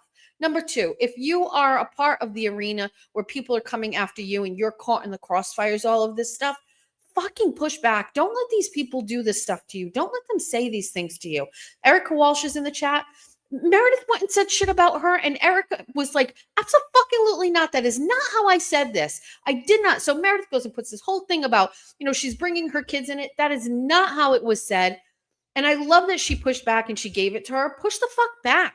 Stop letting these people create these narratives that are like so easily absorbed by unsuspecting people.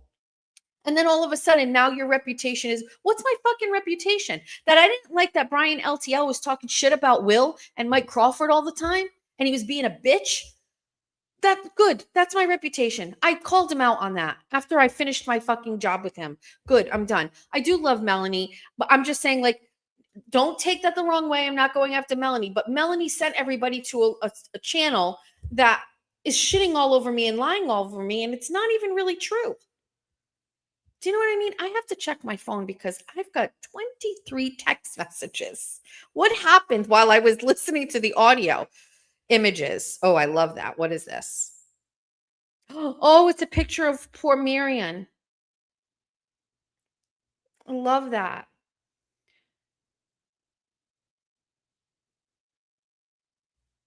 Oh, somebody is questioning Nan's age. MLP said, to be clear, Messica. Messica? I have a nickname. I love a good nickname. I love that for you. MLF Pink Lady says, to be clear, Messica has some thin skin. She's projecting everything she said about me so she doesn't feel so guilty so she can sleep at night.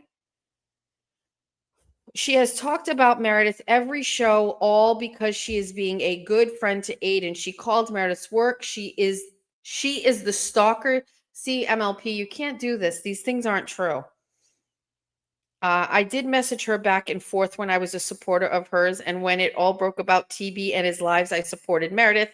Her rabid bunnies came after me. Then I ended up on her stupid board because I dared to do a space and defend Meredith. Guess what? I don't have a platform on. What is with all these women who don't have platforms? I don't have a platform on YouTube. So yes, I have been tweeting about her. Now she is trying to silence me. Baby, nobody's trying to silence you. You can do whatever you want. Nobody would silence you. Nobody. It's just that nobody's listening to you. So yes, I have been tweeting about her. Keep a file on me, girl. I got one on you, and you are the one with the YouTube platform with an audience. Stay classy. I'm going to say I love Messica. That is a really great nickname. I love Messica. That's good. I like it. I'll allow it. I love Messica. MLP, play the voice message you left me, dumbass, and I said that love you when you were crying on your show because your studio got taken away. I was a fan of yours and you left me a lot of messages. Yeah, I thought there might be messages on Facebook where I was nice and talking to her. Like I said, I wasn't sure. Do not read this aloud.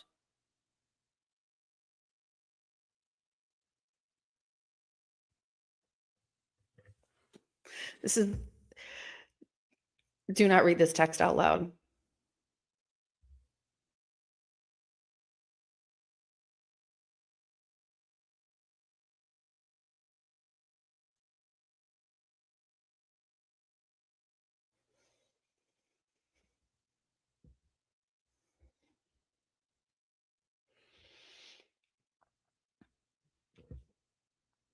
Okay. I will text you.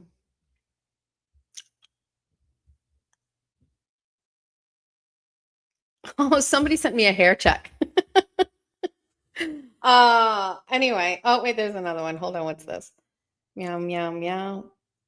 Ah.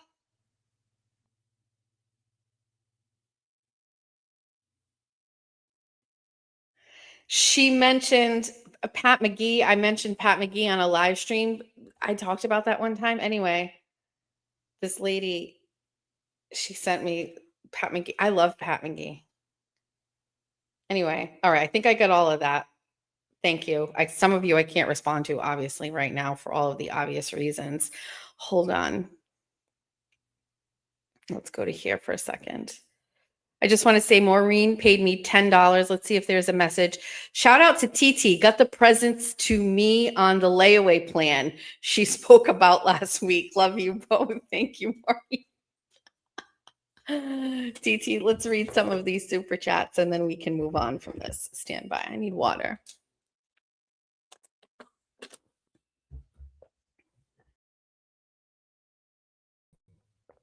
Sorry.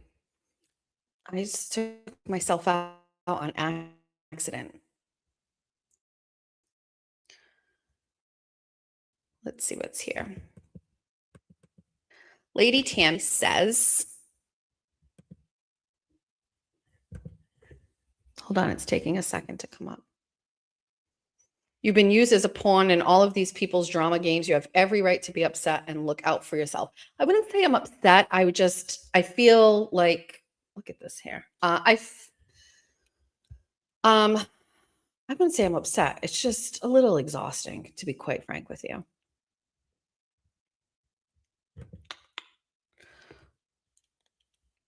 Julie, since $4.99, she says, I'm a petty bish and I love shit talking. There's a channel that has hoodies that say Petty University and I need one. Got my PhD in petty.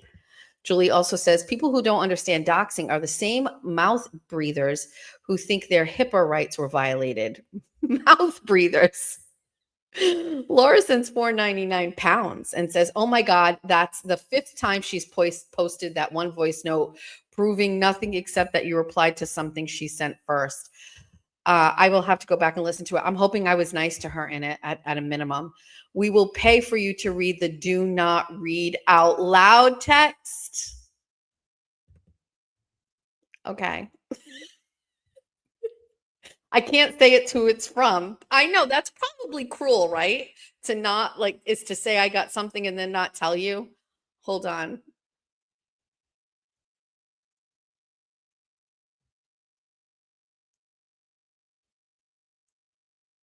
Oh,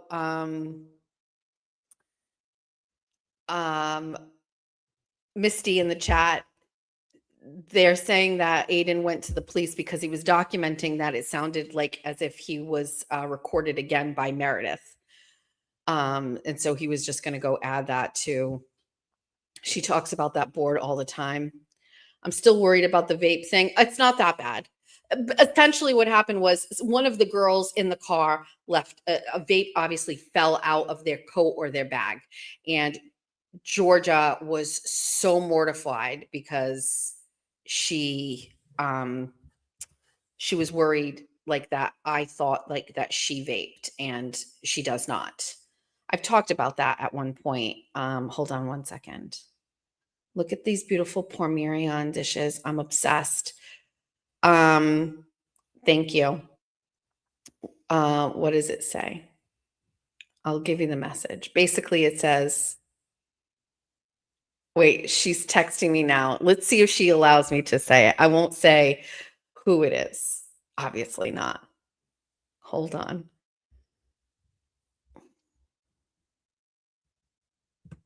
I'm getting permission on how much I'm allowed to say. Stand by.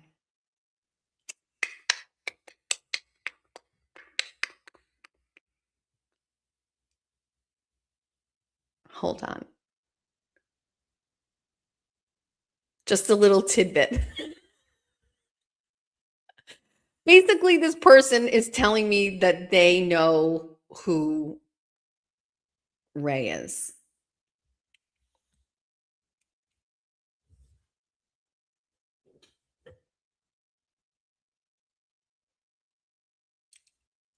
Oh.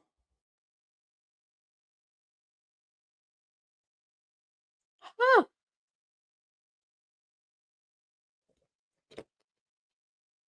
Hmm. Hmm. Hmm. Olivia,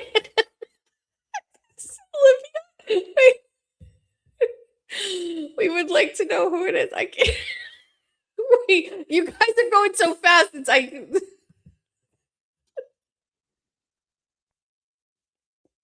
I'm so mad about that whole thing too. The Olivia, so mad about that. I don't want to be involved in that stuff. Here's an idea. Do not ever ask me to do anything again.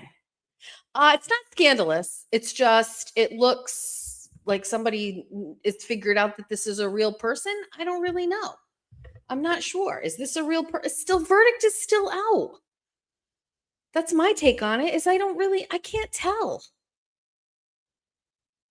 I just get a message, Venmo from Judith, who sent $25 in Venmo, and she said for laughter.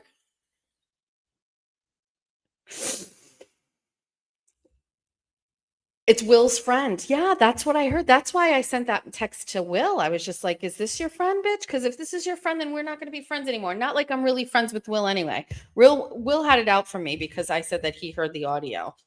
Because people are allergic to truth around these parts. People are. I'm getting punchy. I need a snack. I need a Snickers. I was just gonna go grab something. Is MLP posting? It's not him. Is MLP posting the audio? I want to hear it. Oh, here it is. Let's see. Let's see what I say. Am I nice to her? Do I want to play this? What if I'm not nice? Let's just listen. And expose and tell all the tea on. And unfortunately, if I do, it hurts him. And so I have to just take it on the chin and say and do nothing, which really, really sucks. I think Aiden could help and maybe call off some of these attacks and like in the spirit of it and just be like, okay, well, like she's kind of holding back on A, B, and C because of me. So don't do this. But then that's also like a fine line of me telling him what to do. And I don't want people telling me what to do. So I have to weather the storm, but 100% believe that there will come a time, whether it's sooner or later, that I think everybody will go, oh yeah, oh, okay. You know what I mean? Like, she was right. So, about a lot of these people. So, it sucks. It's been a terrible couple of days, week, or whatever, but it is what it is. I love your account. I love it's so weird to talk to you, talk, but like, I don't know. It's just there's so many people that are always those like subtle, like, affirmative people on a daily, and you're one of them. So it's really nice. And the MLF thing is funny because now I know your name. I was nice to her. I was nice. That's nice. Wait, what is her context? Play the message you left for me, dumbass. And I said that, love you, when you were crying on your show because of your studio getting taken away. And she said, I love your account. So, Jess, you are creepy for saying that to me. Get the fuck. Oh, Jesus. All righty. JFK is really going after the clear.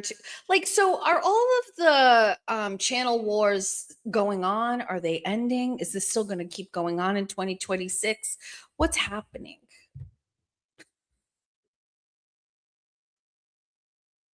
She called me a dumbass. I know. She wanted look good for her. I love these girlies. I love them. Lisa sent me a Venmo and she said, I love your show. She said $25. Thanks, Lisa. I will tell you, I just keep staring at my hydrating water gel and I want to put it on my face, but I can't because I have makeup on. Sent me a picture of Ray. Somebody sent me a picture of Ray. I haven't heard Will say anything about it. I haven't listened to Ray show. Will's show in a very long time. The glare doubled down. All right, let's do my favorite part of the show where you ask me questions and I answer them, or I do a dare. So we're going to put my number in the chat. Don't be creepy weirdos. I'm talking to you, MLP. Ask me a question and I will answer it live on air.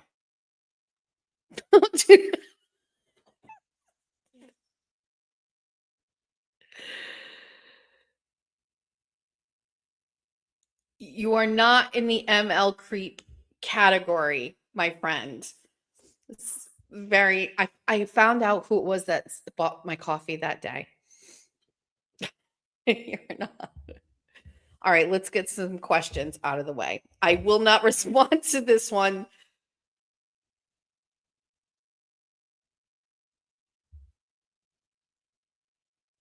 Okay.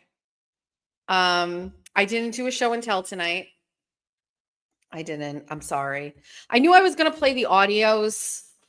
So, well, at least the court one. I was on the fence about the Altman one, so I wasn't sure, but I didn't really have anything really planned for tonight. I was just going to kind of wing it. Somebody's actually calling me. Let's go. Hi, you're on the air. I just want to say, who's this? Oh, who the fuck is this? This is Lacey. Oh, hi. No shame in my game. Hi. How are you? I'm good. You know you're on air. Yeah. Oh. Yeah, that's no problem. Okay. So, like, real talk. Are we friendly with people who are friendly with assault men? That is my question. So that's an interesting point. So I know Jimmy is friends with Jen Altman.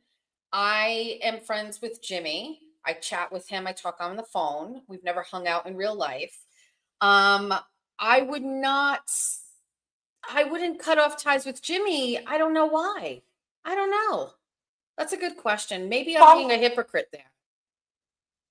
Like, I mean, there are people that I know, not only in the chat, but like other people in the Twitter sphere that are like friends with her, and it just gives me the heebie-jeebies, and it makes me think twice about who I want to, befriend, let in my circle. I would say I get what you're saying. And so I guess somebody could say, well, you sent Aiden a message and said, if Jen Altman talks about my kids, I'm never talking to you again. Would I hold Jimmy to that same regard? I'm not really sure. I don't know. I'm not saying Jimmy is just a poor thing. I'm just saying, like, I think Jimmy has probably taken enough heat because he's even friends with me. So this is a very good thing. I need to think about that. I'm not sure. But I'm not sure. But it's a great question. Well, I hope you enjoyed the Port Marion photo. I loved it. I'll have to, yeah, we have a bunch, so I'll share it soon. Yes. Okay. Thanks, Lacey. Yeah, bye. Bye. Hi, thanks for calling. You're live. Hi. Who's this? Amy. Oh, it's Real beer power. it's RB. Yes, hi. Hey. How's it going? I wanted to ask. Good, I'm good. There we go. Turned you down. I wanted to know if that was why Brian was always wearing a hat. Was he growing hair? And if so, exactly what does he mean? Like the shampoo, hair plugs? What was going on? Babe, I do not know the answer to that. So, like, Really? listen, I will tell you, there are certainly people in my life that I consider to be good-looking guys, and like, first of all, Jeffrey would never care. Jeffrey will say like so and so is good looking or hot or whatever. It's fine. Like Brian would never be that person, like ever. I would never even look at that man in that way where I would care ever. I just never look. Yeah, but I don't have to be attracted to notice a dude that's like growing sprouts of plugs of hair. You know, or like, you know, I don't know. It seems really like I would just notice never- if a bald guy's growing hair. That's something that might catch your eye. I never really Plus, noticed. people wearing hats all the time. You know, I don't. there's always something going on. Listen, when people started bringing it up and I was just like, oh yeah, maybe I'm not sure I could tell. I'm not sure I could tell. We never talked about it. I could tell you that we never talked. Oh yeah. No. Do you think he's asexual? I actually think that he is probably gay and that he's just having a hard time coming to terms with that. And that's why there's so many, he just doesn't know himself very well. And so I would recommend like maybe just going somewhere and going for a week and try to be free and find yourself and stuff. I don't know. I don't know him well enough. Yeah, I don't even know if it's, I mean, yeah, he's gay, like, oh, that's gay. But like, I don't, you know, you don't really get necessarily gay off of him. Does Jimmy think he's gay? That's a great question. I would ask him that. Huh. I will ask Because him. like, it's almost like what, yeah, like you don't really get either vibe off of him. It's weird. I don't know. I get what you're saying. I am not sure. I don't know. I know he had a girlfriend and he talked about Oh, he did? He did? He had Oh, a girlfriend and he told me that girlfriend broke up with him and that girl ended up dating a guy that Karen Reed dated. And he was he had a whole screen ready to go backstage, like when we're backstage before the show went on. And I got on and he was just like, you're not going to believe this. You got to see this. You got to hear this. And I was like, okay, what is it? And he's like, do you know this girl that I dated? And I was like, I think so. Like I didn't, but like whatever. And he's like, this girl, do you know who this guy is? And I was like, no, who's this? And he's like, Karen was dating this guy during trial 1. And I was like, she was? And he said, yes. And I said, okay. And he goes, now my girlfriend, ex-girlfriend, is now dating Karen's ex. And I was like, boy. What? And he was like, really? Like this was a real big thing for him. He was basically like 1 degree. He was 1 degree away from like sleeping with Karen. Exactly. Yeah. Yep. They're practically related now. Yeah. You know, What they are you think you're an ugly cousin. What are you eating? Oh, just some granola crap. I'm hungry.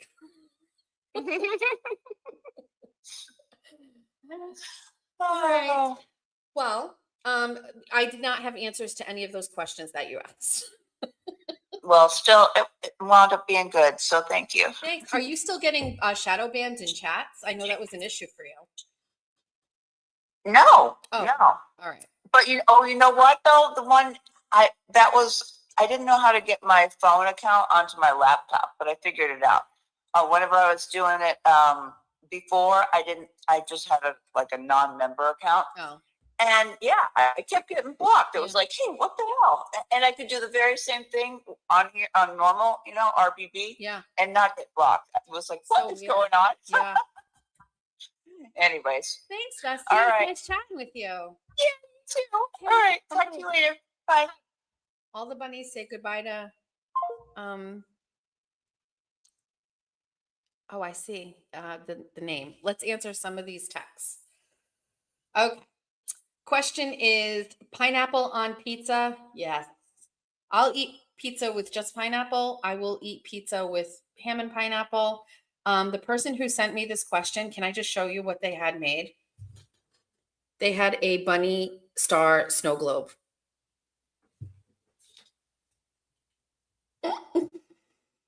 I didn't do a show and tell tonight. I know, I'm sorry.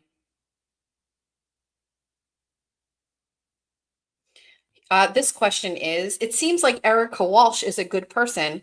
I don't know who she is. What is the lore of Erica Walsh?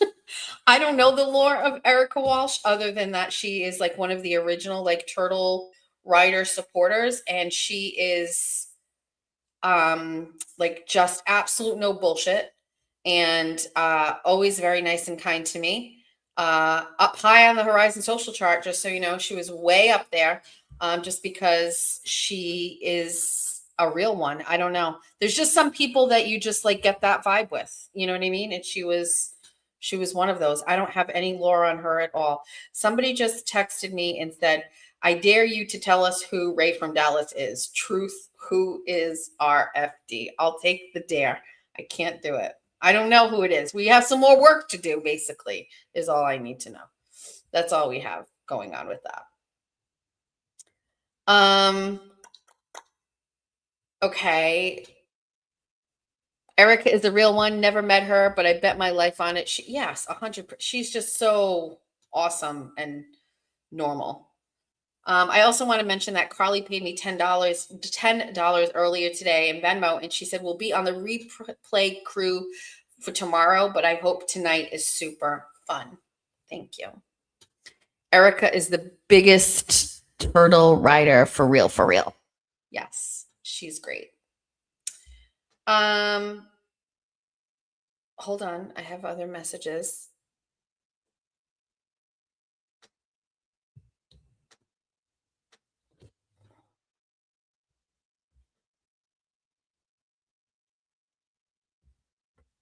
This is a great message. Let's read it. This is from Maria. She said, I was listening to your show. I don't want to be rude. I want to be realistic. All the drama started when you started your show. You talk about, again, punctuation is a problem. Let's read it exactly as it was written. I was listening to your show. Don't want to be rude. I want to be realistic. All the drama started when you started your show. You talk about people's skin and their age. I saw you walking out of the court while walking like a Teletubby.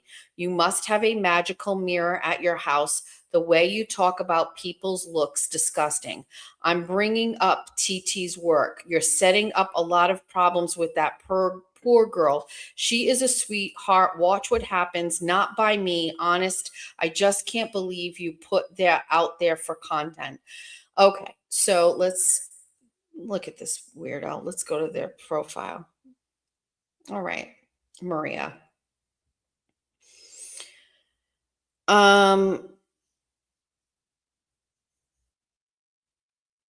Babe, I just want to be very crystal clear. You should not be messaging me these kinds of messages. You should not do this. Don't do this. So I didn't put out TT's work. TT talked about it on another show. You obviously didn't listen. She talked about what she does. She talked in depth about it. Also, people try to dox TT or go after me through TT and through her employer, but that didn't work either because the people who work there know her and know me and follow me and my stuff. So you need to STOP. That's just a really great. I actually wish I got more hate messages, and good for this woman. She just does it on her own personal account. Maria, good for you. I would like more hate messages.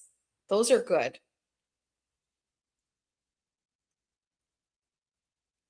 Hold on, I'm catching up on these. Okay. All right, let's check text. Discussing someone's sexuality and potentially outing them as super gross behavior from you, is that supposed to make them look bad? First of all, I was answering a question. Second of all, it's not supposed to make them look bad. I've talked about this at length. Brian is absolutely nasty to me online. I said my piece about Brian. I elaborated on that several times. I have seen Brian's comments and posts about me disparaging my weight, disparaging my looks, going after my body, going after my eating habits. Like Brian is absolutely disgusting. So Kim McMillan, spare me.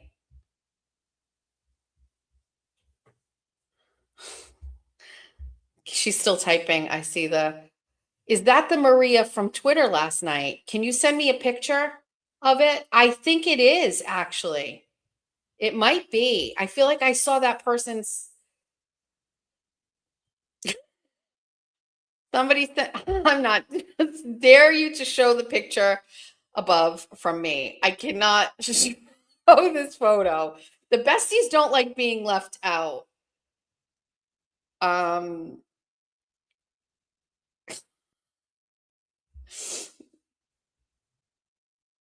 I hate you. Just kidding. You are cool. Who is your favorite author?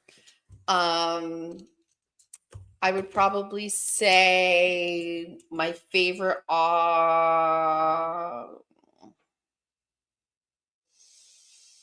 don't like reading. Can I be honest with you?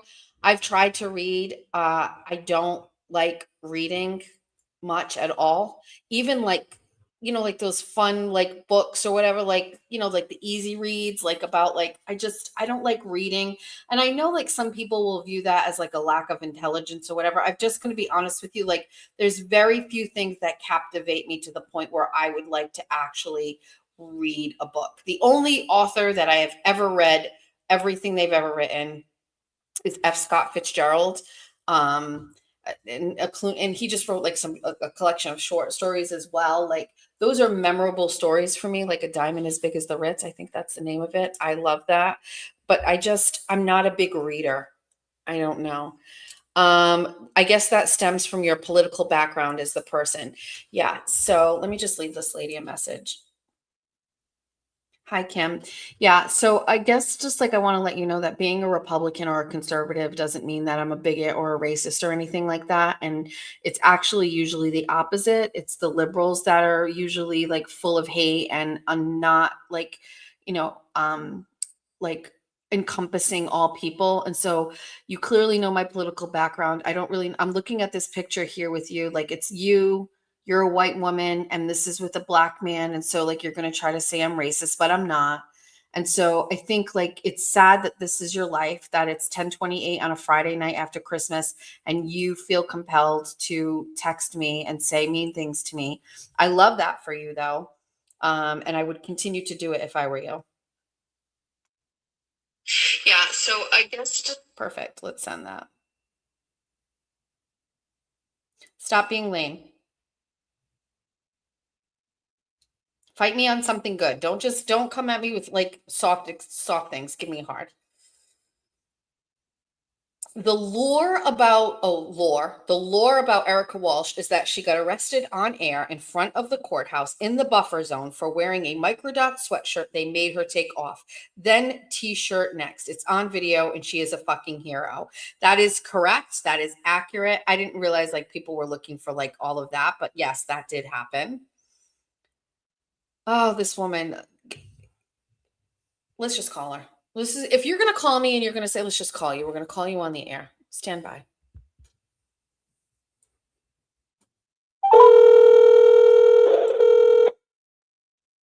Yes, ma'am. Kim, what's the problem?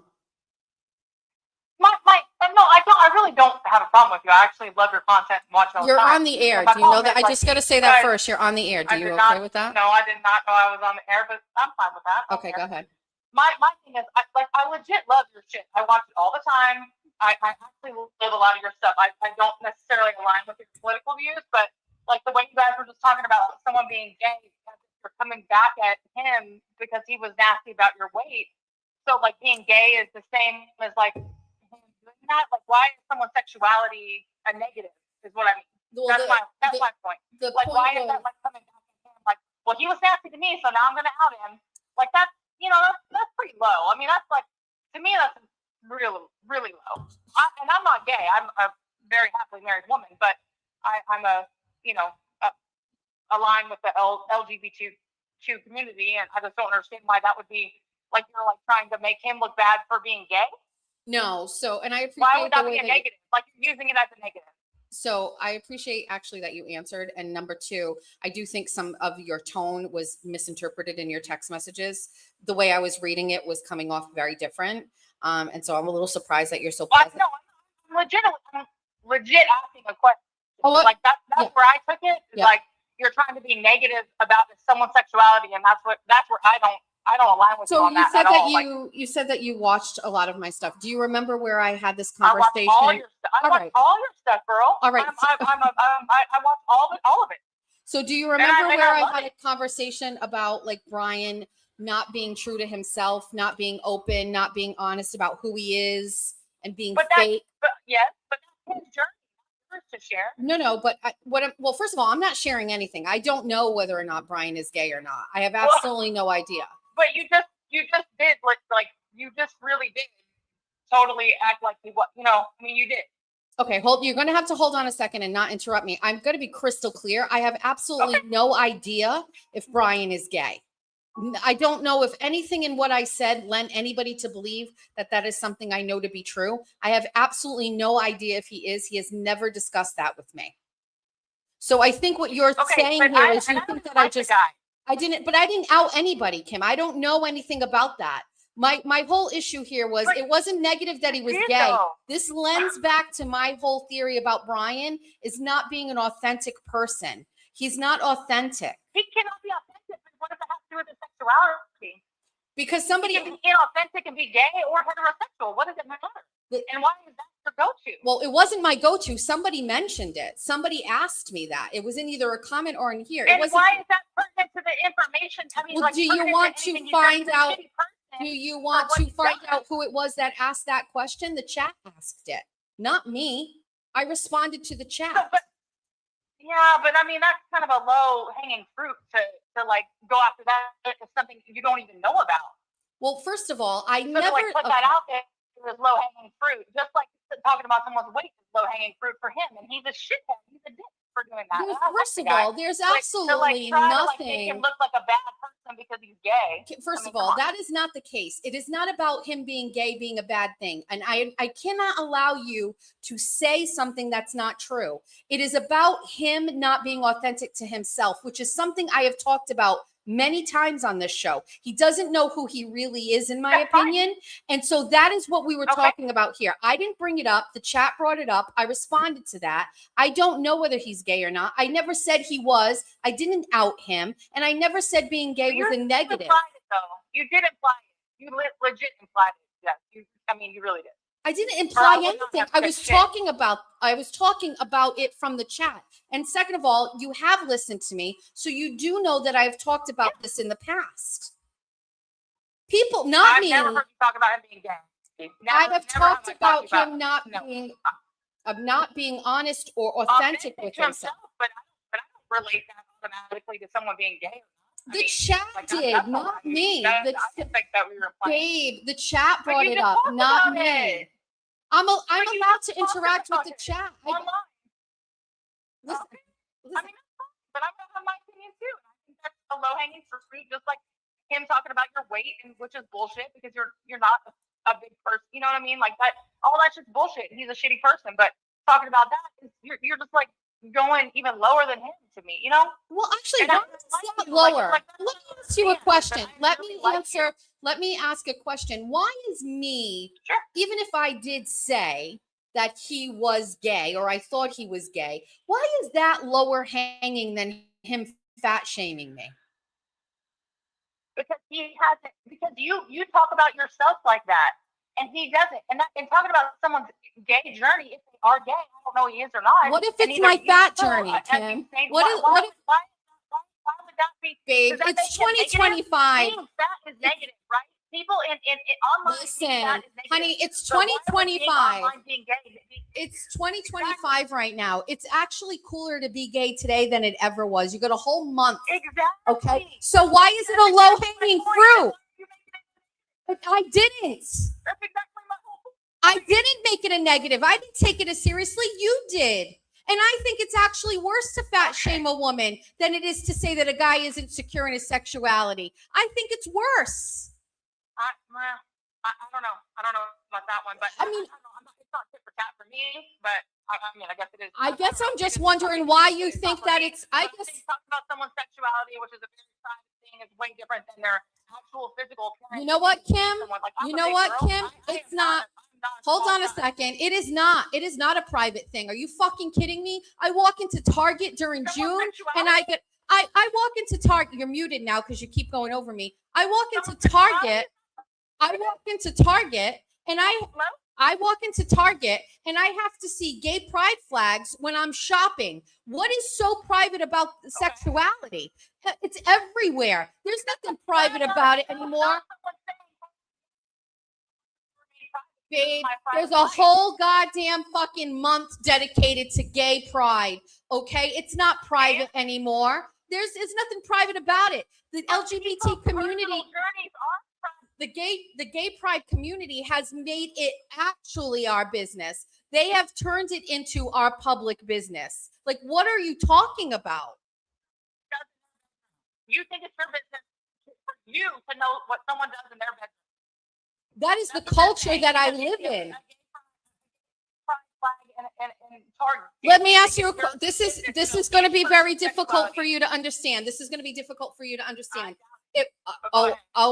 Why? Okay. If there is a flag that is about let's just talk the traditional rainbow flag, and it is going to be hung at town hall. Okay. That flag represents what? The LGBT. What does the rainbow flag represent? Gay pride. But what is gay pride?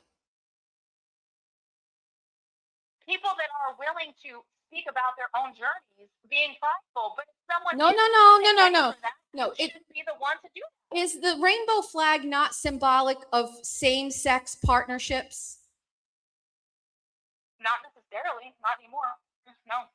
Okay, well, it represents a whole community of people that are not heterosexual. I asked about the rainbow flag, and it means gay pride. That is the gay pride flag. And that means what we're discussing with that flag, that means that it is a public display of what people do in relationships, including sexual relationships. And it is on display everywhere. There is nothing private about it. There is nothing private about when I see who are. You don't get the difference. What I'm saying here is I never said Brian was gay. You did. No, I didn't. No, I didn't. You think he's gay? Somebody, I can think he's gay. That doesn't mean I say he's gay. I think he's gay. Are you telling me I can't have an opinion about this guy? You know what's crazy? You know what's crazy? You think being gay is bad. You think being gay is bad.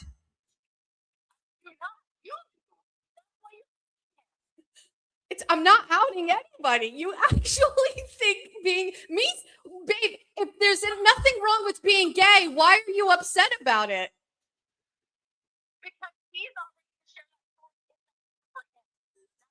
Nobody was taking this seriously. You're taking this far more seriously than I ever was. Well, you called me, babe. You texted me. I mean, yeah, you put your phone number out there. Okay. Inappropriate. I sent a private text message. You wanted to share. You want to call me, and now I'm giving my opinion. Okay, I just want to let you know, like, I believe that, like, we have different opinions on this whole thing, and we would never. I'm not gonna hate watch you because I actually do like the content. Okay. It makes me happy in the morning. I love it. I love when you go to society and all that shit. Thank you. I'm just saying, for this one topic. Yes. We obviously very somewhat aligns with political things, but Okay. I'm not actually not don't vote for story. Okay. But I really just think it was inappropriate to talk about someone's sexuality. That was my whole point. All right. I appreciate the call. Thank you. Well, you called me.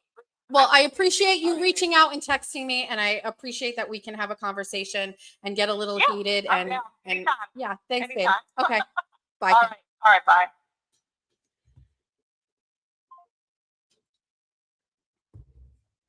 Wellness check on the chat. Wellness check on the chat. Is everybody okay?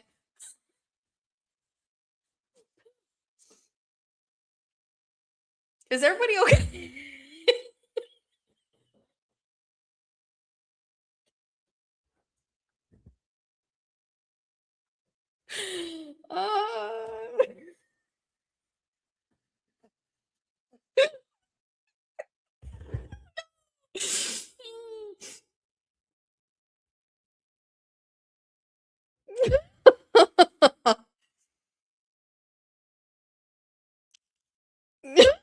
I can't read these.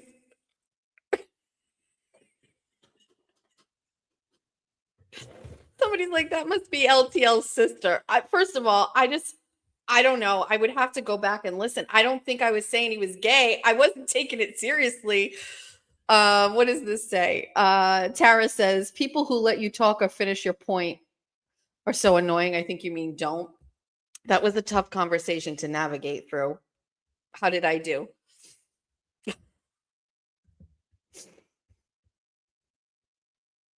Heather, wait, are you a lesbian? I didn't know that. Did I just out you? Are you okay with me posting this on the screen? I didn't know that. All I can say is, meow,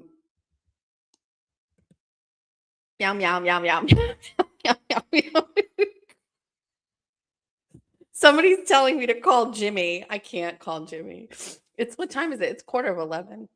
Gay buddies out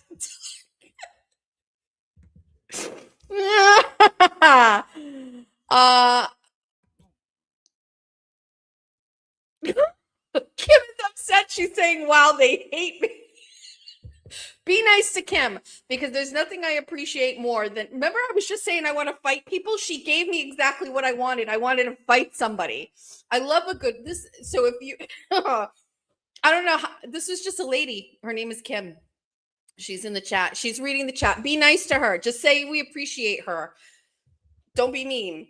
We don't hate Kim. At least she talked to Jess. You got to give her a lot of credit. Like, she answered and she let me keep it on, like, vote Republican. I thought that was great, actually. I will say I misinterpreted the tone of her her text. And again, texts are tough, but Kim wasn't understanding. Don't hate Kim. Kim, you convinced me now.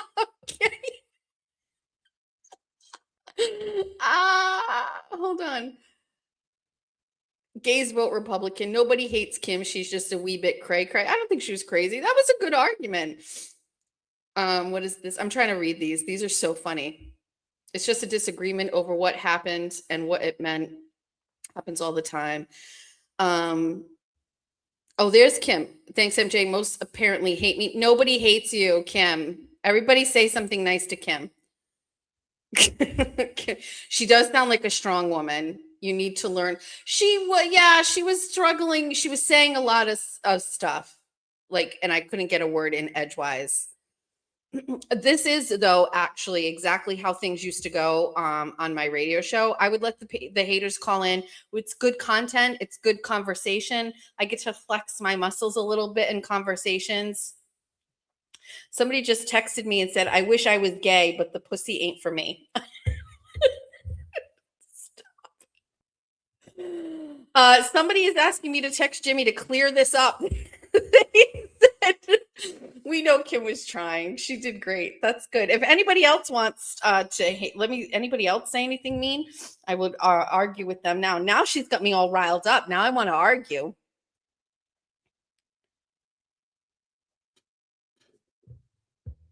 I'd be a horrible gay. Gay for the stay at South Bay. What does that mean? That was funny.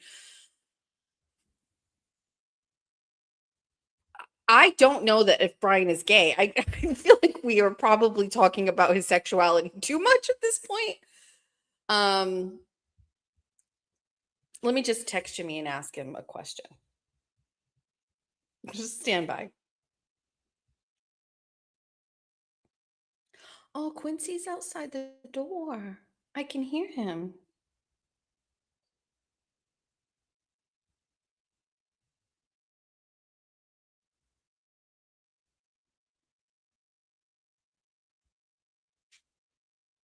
Okay, we texted. What did I just say in the chat? Somebody said I'd love a Xanax, right?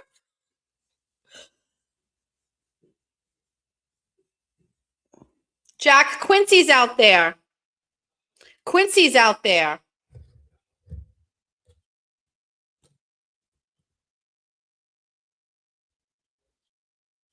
Jimmy's responding. Hold on.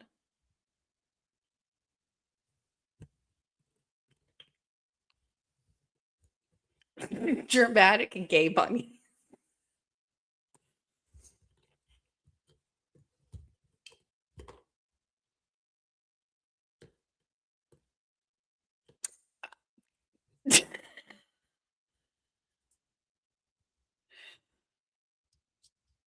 Okay, Jimmy says, I find him slightly more asexual than anything. And that he's not cool enough to be gay.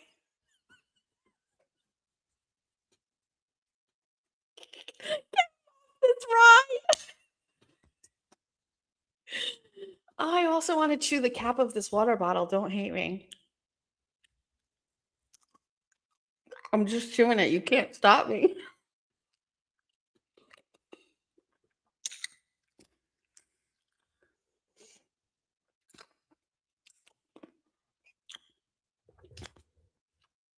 Love this. This is taking me back to your radio days. Can't wait for your political shows. Thanks, Bestie. I know. Somebody said I have an iron deficiency because I like. Somebody goes, "Where's Cheech?" Like she's our resident lesbian and she's gonna give us like how it is on everything. Come on.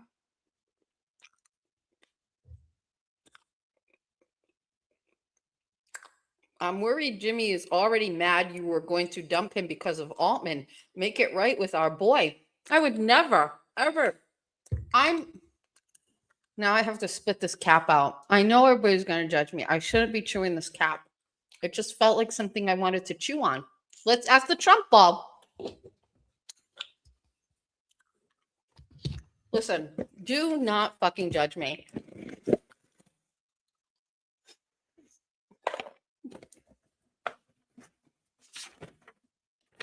Oh, there was a paper inside the thing with the gavel. I spit it out. Oh, this is just the thing about the gavel. All right, let's ask the Trump ball. What are we asking it? What are we asking?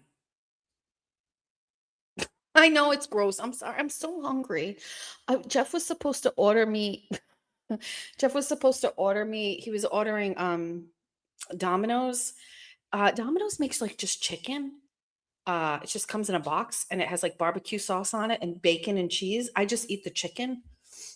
Let's call Jeff and see if he's made it. I mean, if he got it. Hold on. I wish I had more people to fight with. That was fun.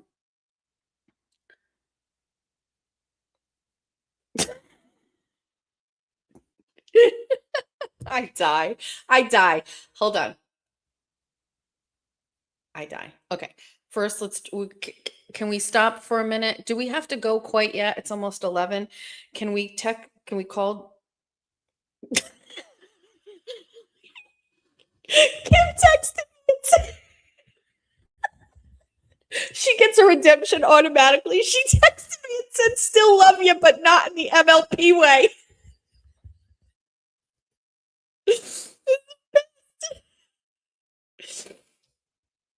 That's the best. She gets, she's back. She's on she's going on the Horizon social chart. We have to put Kim on there. Somebody just said the Trump ball is gay. This is going off the rails. I can't.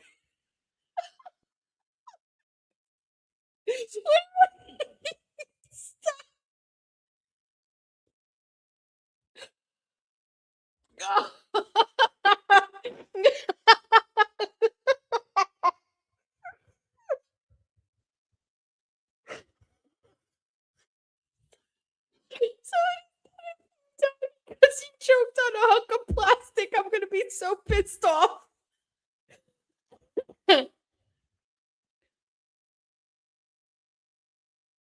Oh, wait, it doesn't. It shows.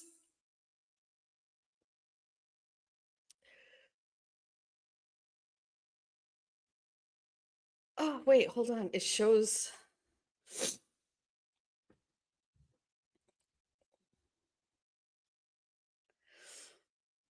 Hold on. I'm dying. I have to do a bunch of things. Hold on. We've got the Trump ball. Hold on. Kim's texting me.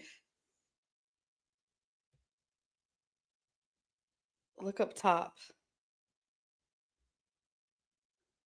All right, let me get through that. Handling Kim. Kim is going to be outside waving the flag tomorrow. Hold on. Trump ball. Is Brian cool enough to be gay? Okay, got it. Thank you. Thank you for getting us back on track because we're a fucking hot mess. I got to call Georgia and check on her. And then I also have to, hold on. Can I do that first? Can I call Georgia just to check on her? And then I want to call Jeff and see if he got me chicken. Let's call Georgia.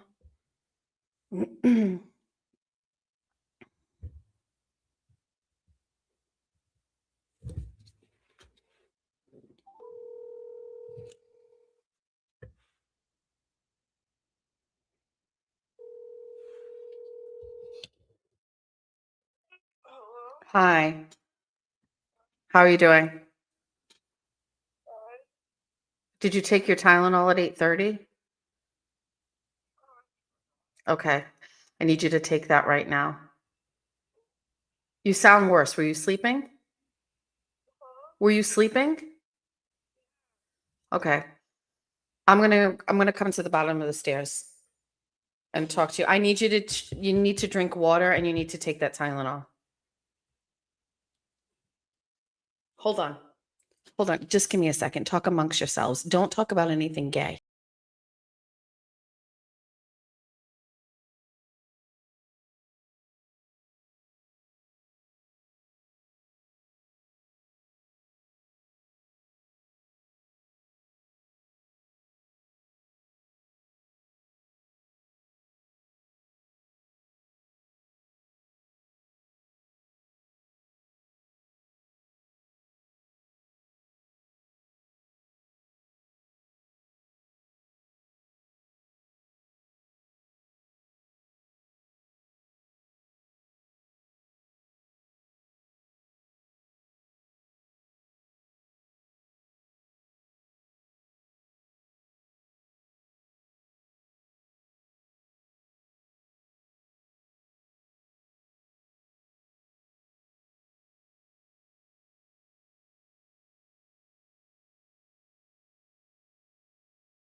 Hi. Sorry.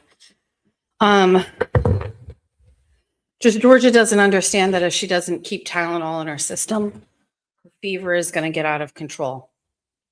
And so I needed to make sure she did that and she wasn't getting it.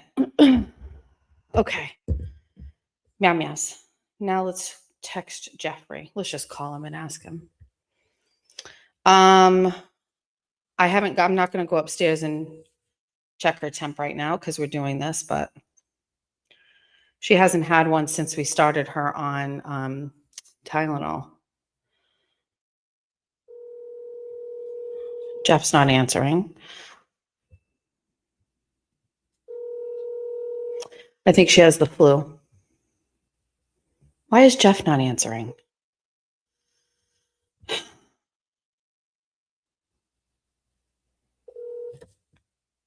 Okay, that means he probably fell asleep on the couch, which means my dogs are crying because they need to go out. So there's that. All right, we're back. Everybody is gay. It's 10:55. He should still be up. I'm wondering why he's not picking up. Yeah, Georgia just needs a little. So she woke up this morning. She had a slight temp. I gave her stuff right away, and then we've made sure like every 4 hours she's been taking something. But again, remember I was on here. I said at 8:30, make sure you take it, and she didn't. And so now I'm assuming we're going to have to come back from that. I'm going to have to go check her temp. Jeff's feeling a bit gay, hip gay. Here we go. All right, let's read some text messages. DoorDash some Pedialyte for Georgia. I think we actually have some. Oh my God. So I know this is funny, but in Kim's message to me, her text, it showed her name, and in the corner there's a picture, and she looks very white, and the guy behind her looks black in the black and white picture, and she's like, "Oh my God, he's not black. I'll show you."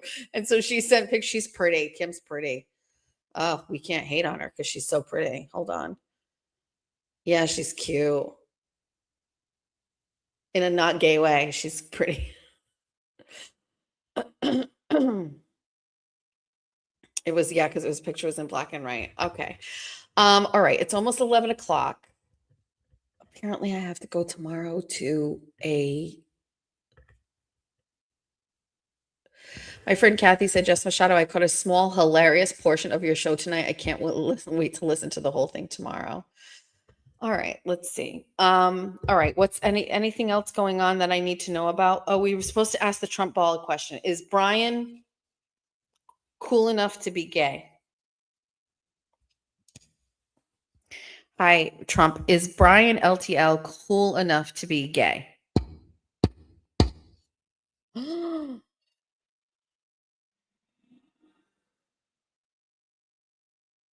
would be a great thing for all of humanity.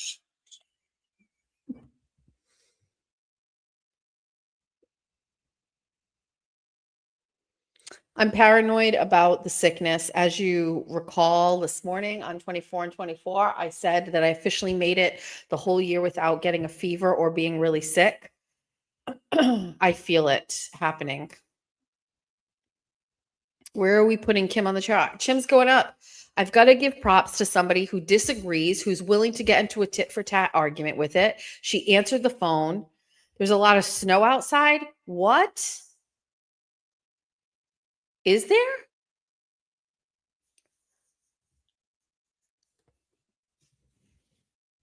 We put her in the lesbians we love category, somebody said. That's amazing. It's amazing.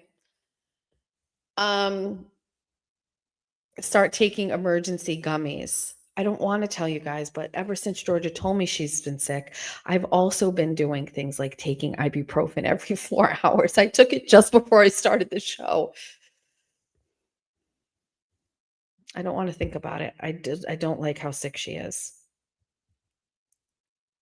I will be checking on her almost all night long. I actually wish she would come sleep down here in Julia's room for the night, but I know she won't. I know she won't do that. When I'm done here, which I'm going to assume is very shortly, I'm going to go check on her and take her temp.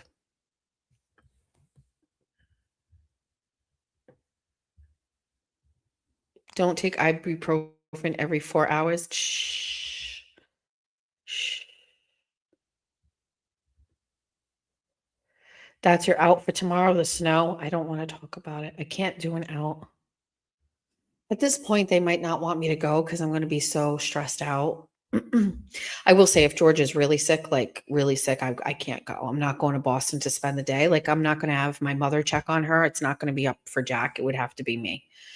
Holy shit, it's snowing, somebody said. Is it? Flu is the worst. That post-viral fatigue is no joke either.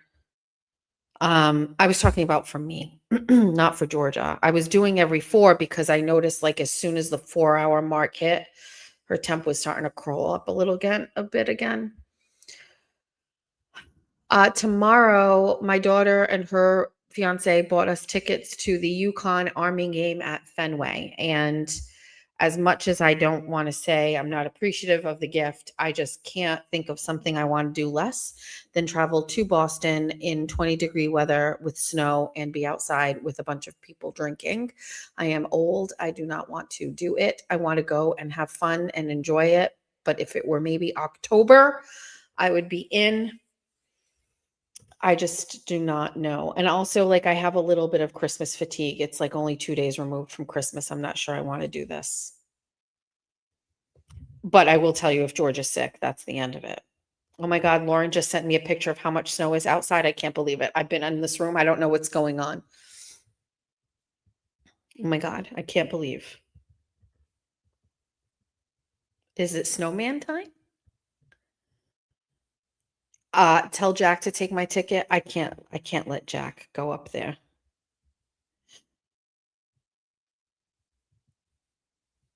Just an FYI, it's better to not treat every fever. The body does that because the infection can't survive as well in the environment. It helps to clear. Obviously, you don't want super high temps, but you also don't want to completely surprise it. Okay. Thank you. Oh my God. There is a lot of snow outside. Look at these pics. Somebody sent me a TikTok. I don't have it. I know I have a TikTok account, but I don't use it. I don't have it on my phone because of China. Romy, you want to go with Chef D? I would subcontract this wife job to you tomorrow for sure. I want to go. I don't want to go. I want to go. I don't want to go. I'm going to have to handle it tomorrow morning first thing. I do have things ready to go. I have my clothes ready. I have a warm coat. I have my hat and my mittens. It's in Taunton. It's coming down pretty good. The problem with Georgia is like such a small little thing. And she's like so tiny. I just worry. So today she was fine. I feel like she just sounds bad right now because she was sleeping and she fell asleep. But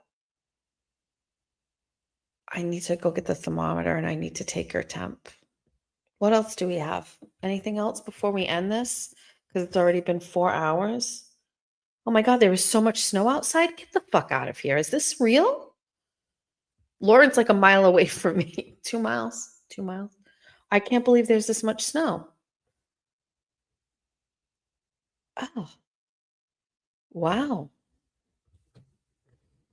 Yeah, I don't like TikTok. I just watch reels on Instagram. That's pretty much it. I know you're saying go be with my girl, but she's going to be mean. She didn't have much of her Baja Blast. What happened to Aiden coming on your show?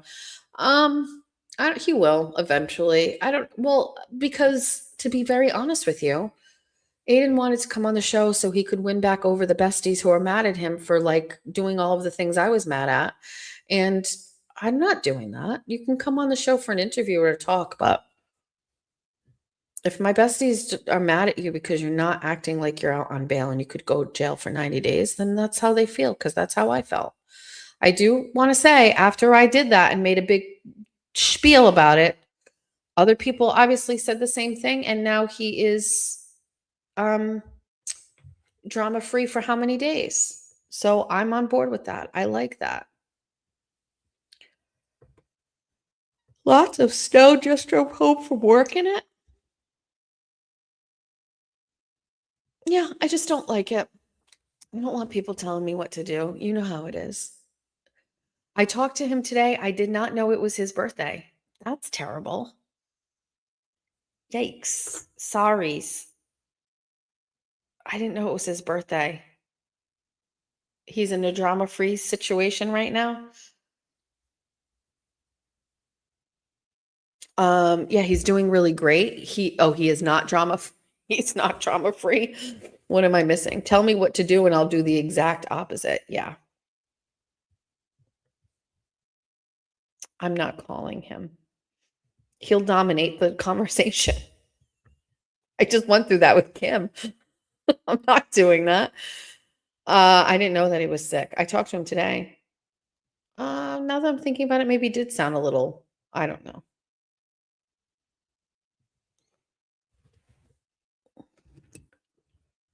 Happy birthday, Turtle Boy. Okay, these really short and colds. My kids take them from school start till end of school year. These are immune support vitamin C emergency gummies. Noted. I'm going to save those to my phone. Thank you.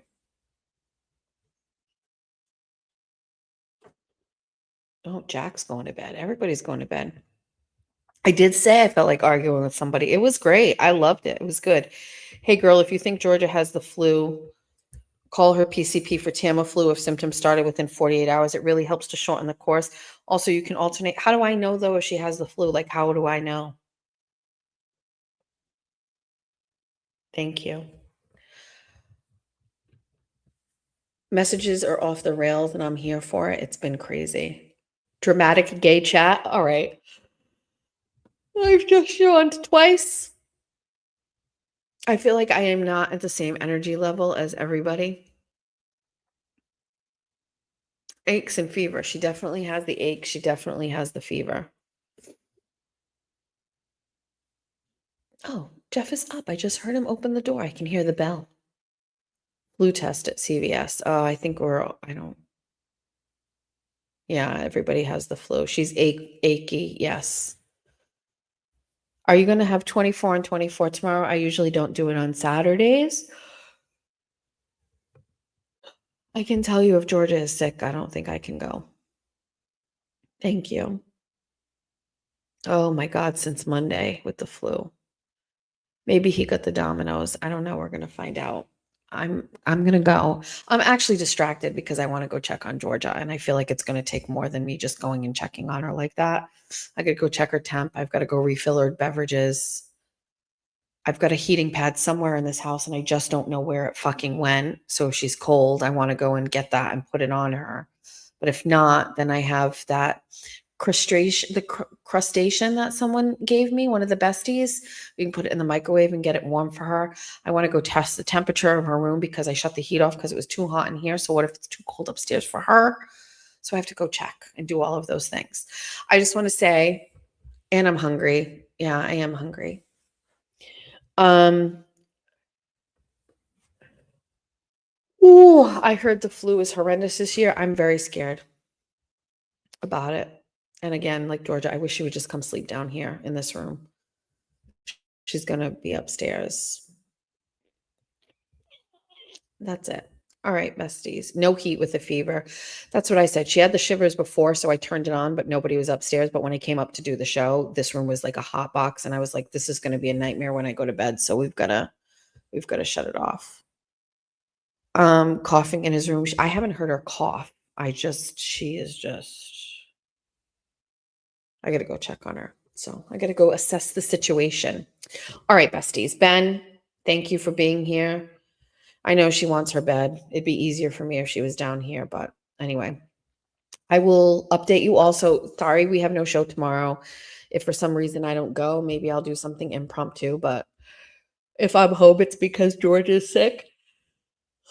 Next time you see me will be Monday for 24 and 24 in the morning. And then we've got one more week of holiday stuff. And then we are going to, let's read some super chats in case there were any before we go. And let me check the Venmos and things like that.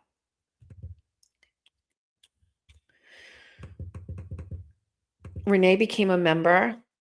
We got to do a members only thing. Look at this person. This is for the Do Not Read Text Fund. We can't out people. Bay Harbor Beauty gifted 5 memberships. My elastic, but I swear by it. Tara said, people who let you talk are, I think I read that one already. Thank you. Oops, fucking up. Well, that was a preview of what Jess's political channel will be like. Little bit. Phone calls after dark. Love it, but seriously, loving your hair, looking fabulous. I can never achieve big curls. This is, I don't even know how I do this, but it's a 1.5 inch barrel. I wrap it and then when I take it out, I pull it down. So it's never really a tight curl. I pull it down when it's hot and then it just kind of stays that way. Thank you. All right, besties. Sorry for cutting it short, but it is 11 o'clock. We've been on here for 4 fucking hours. Who does this? What's wrong with us? Thanks for all of the the good well wishes for Georgia. I appreciate you. Erica Walsh has been in the chat today. We ride at dawn. Bye, besties. Thanks. Political will be fun. I know. I can't wait. It's going to be so fun. Am I going to UConn game tomorrow? Absolutely. Goodbye. I love you. Oh, no. I have absolutely no doubt. Shit. Okay.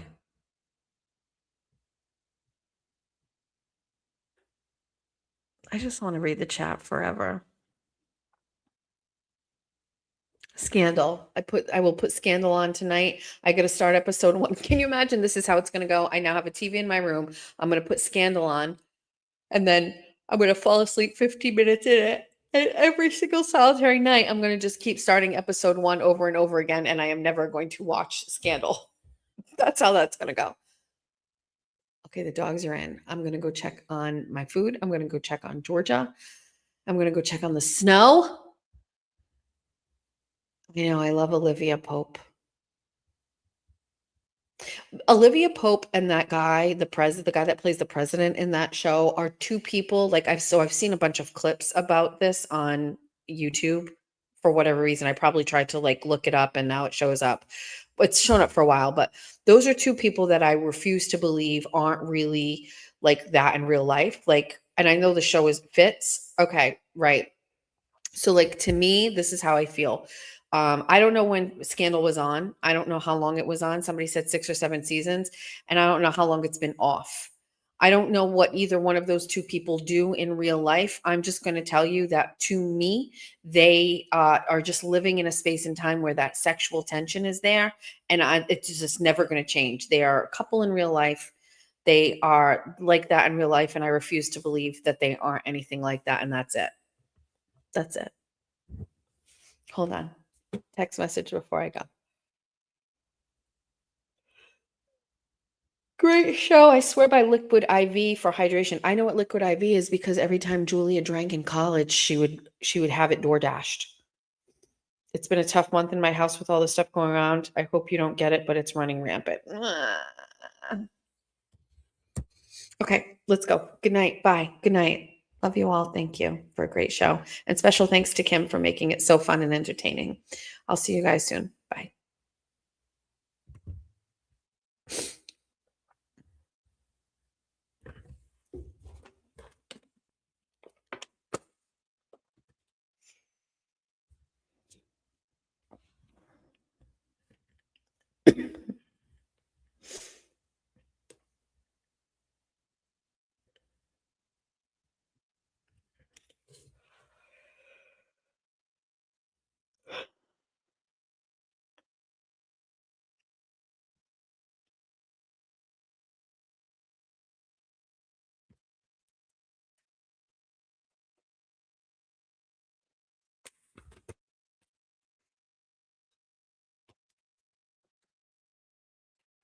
We still here?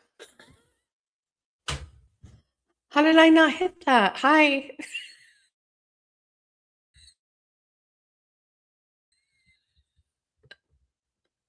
I thought I hit that.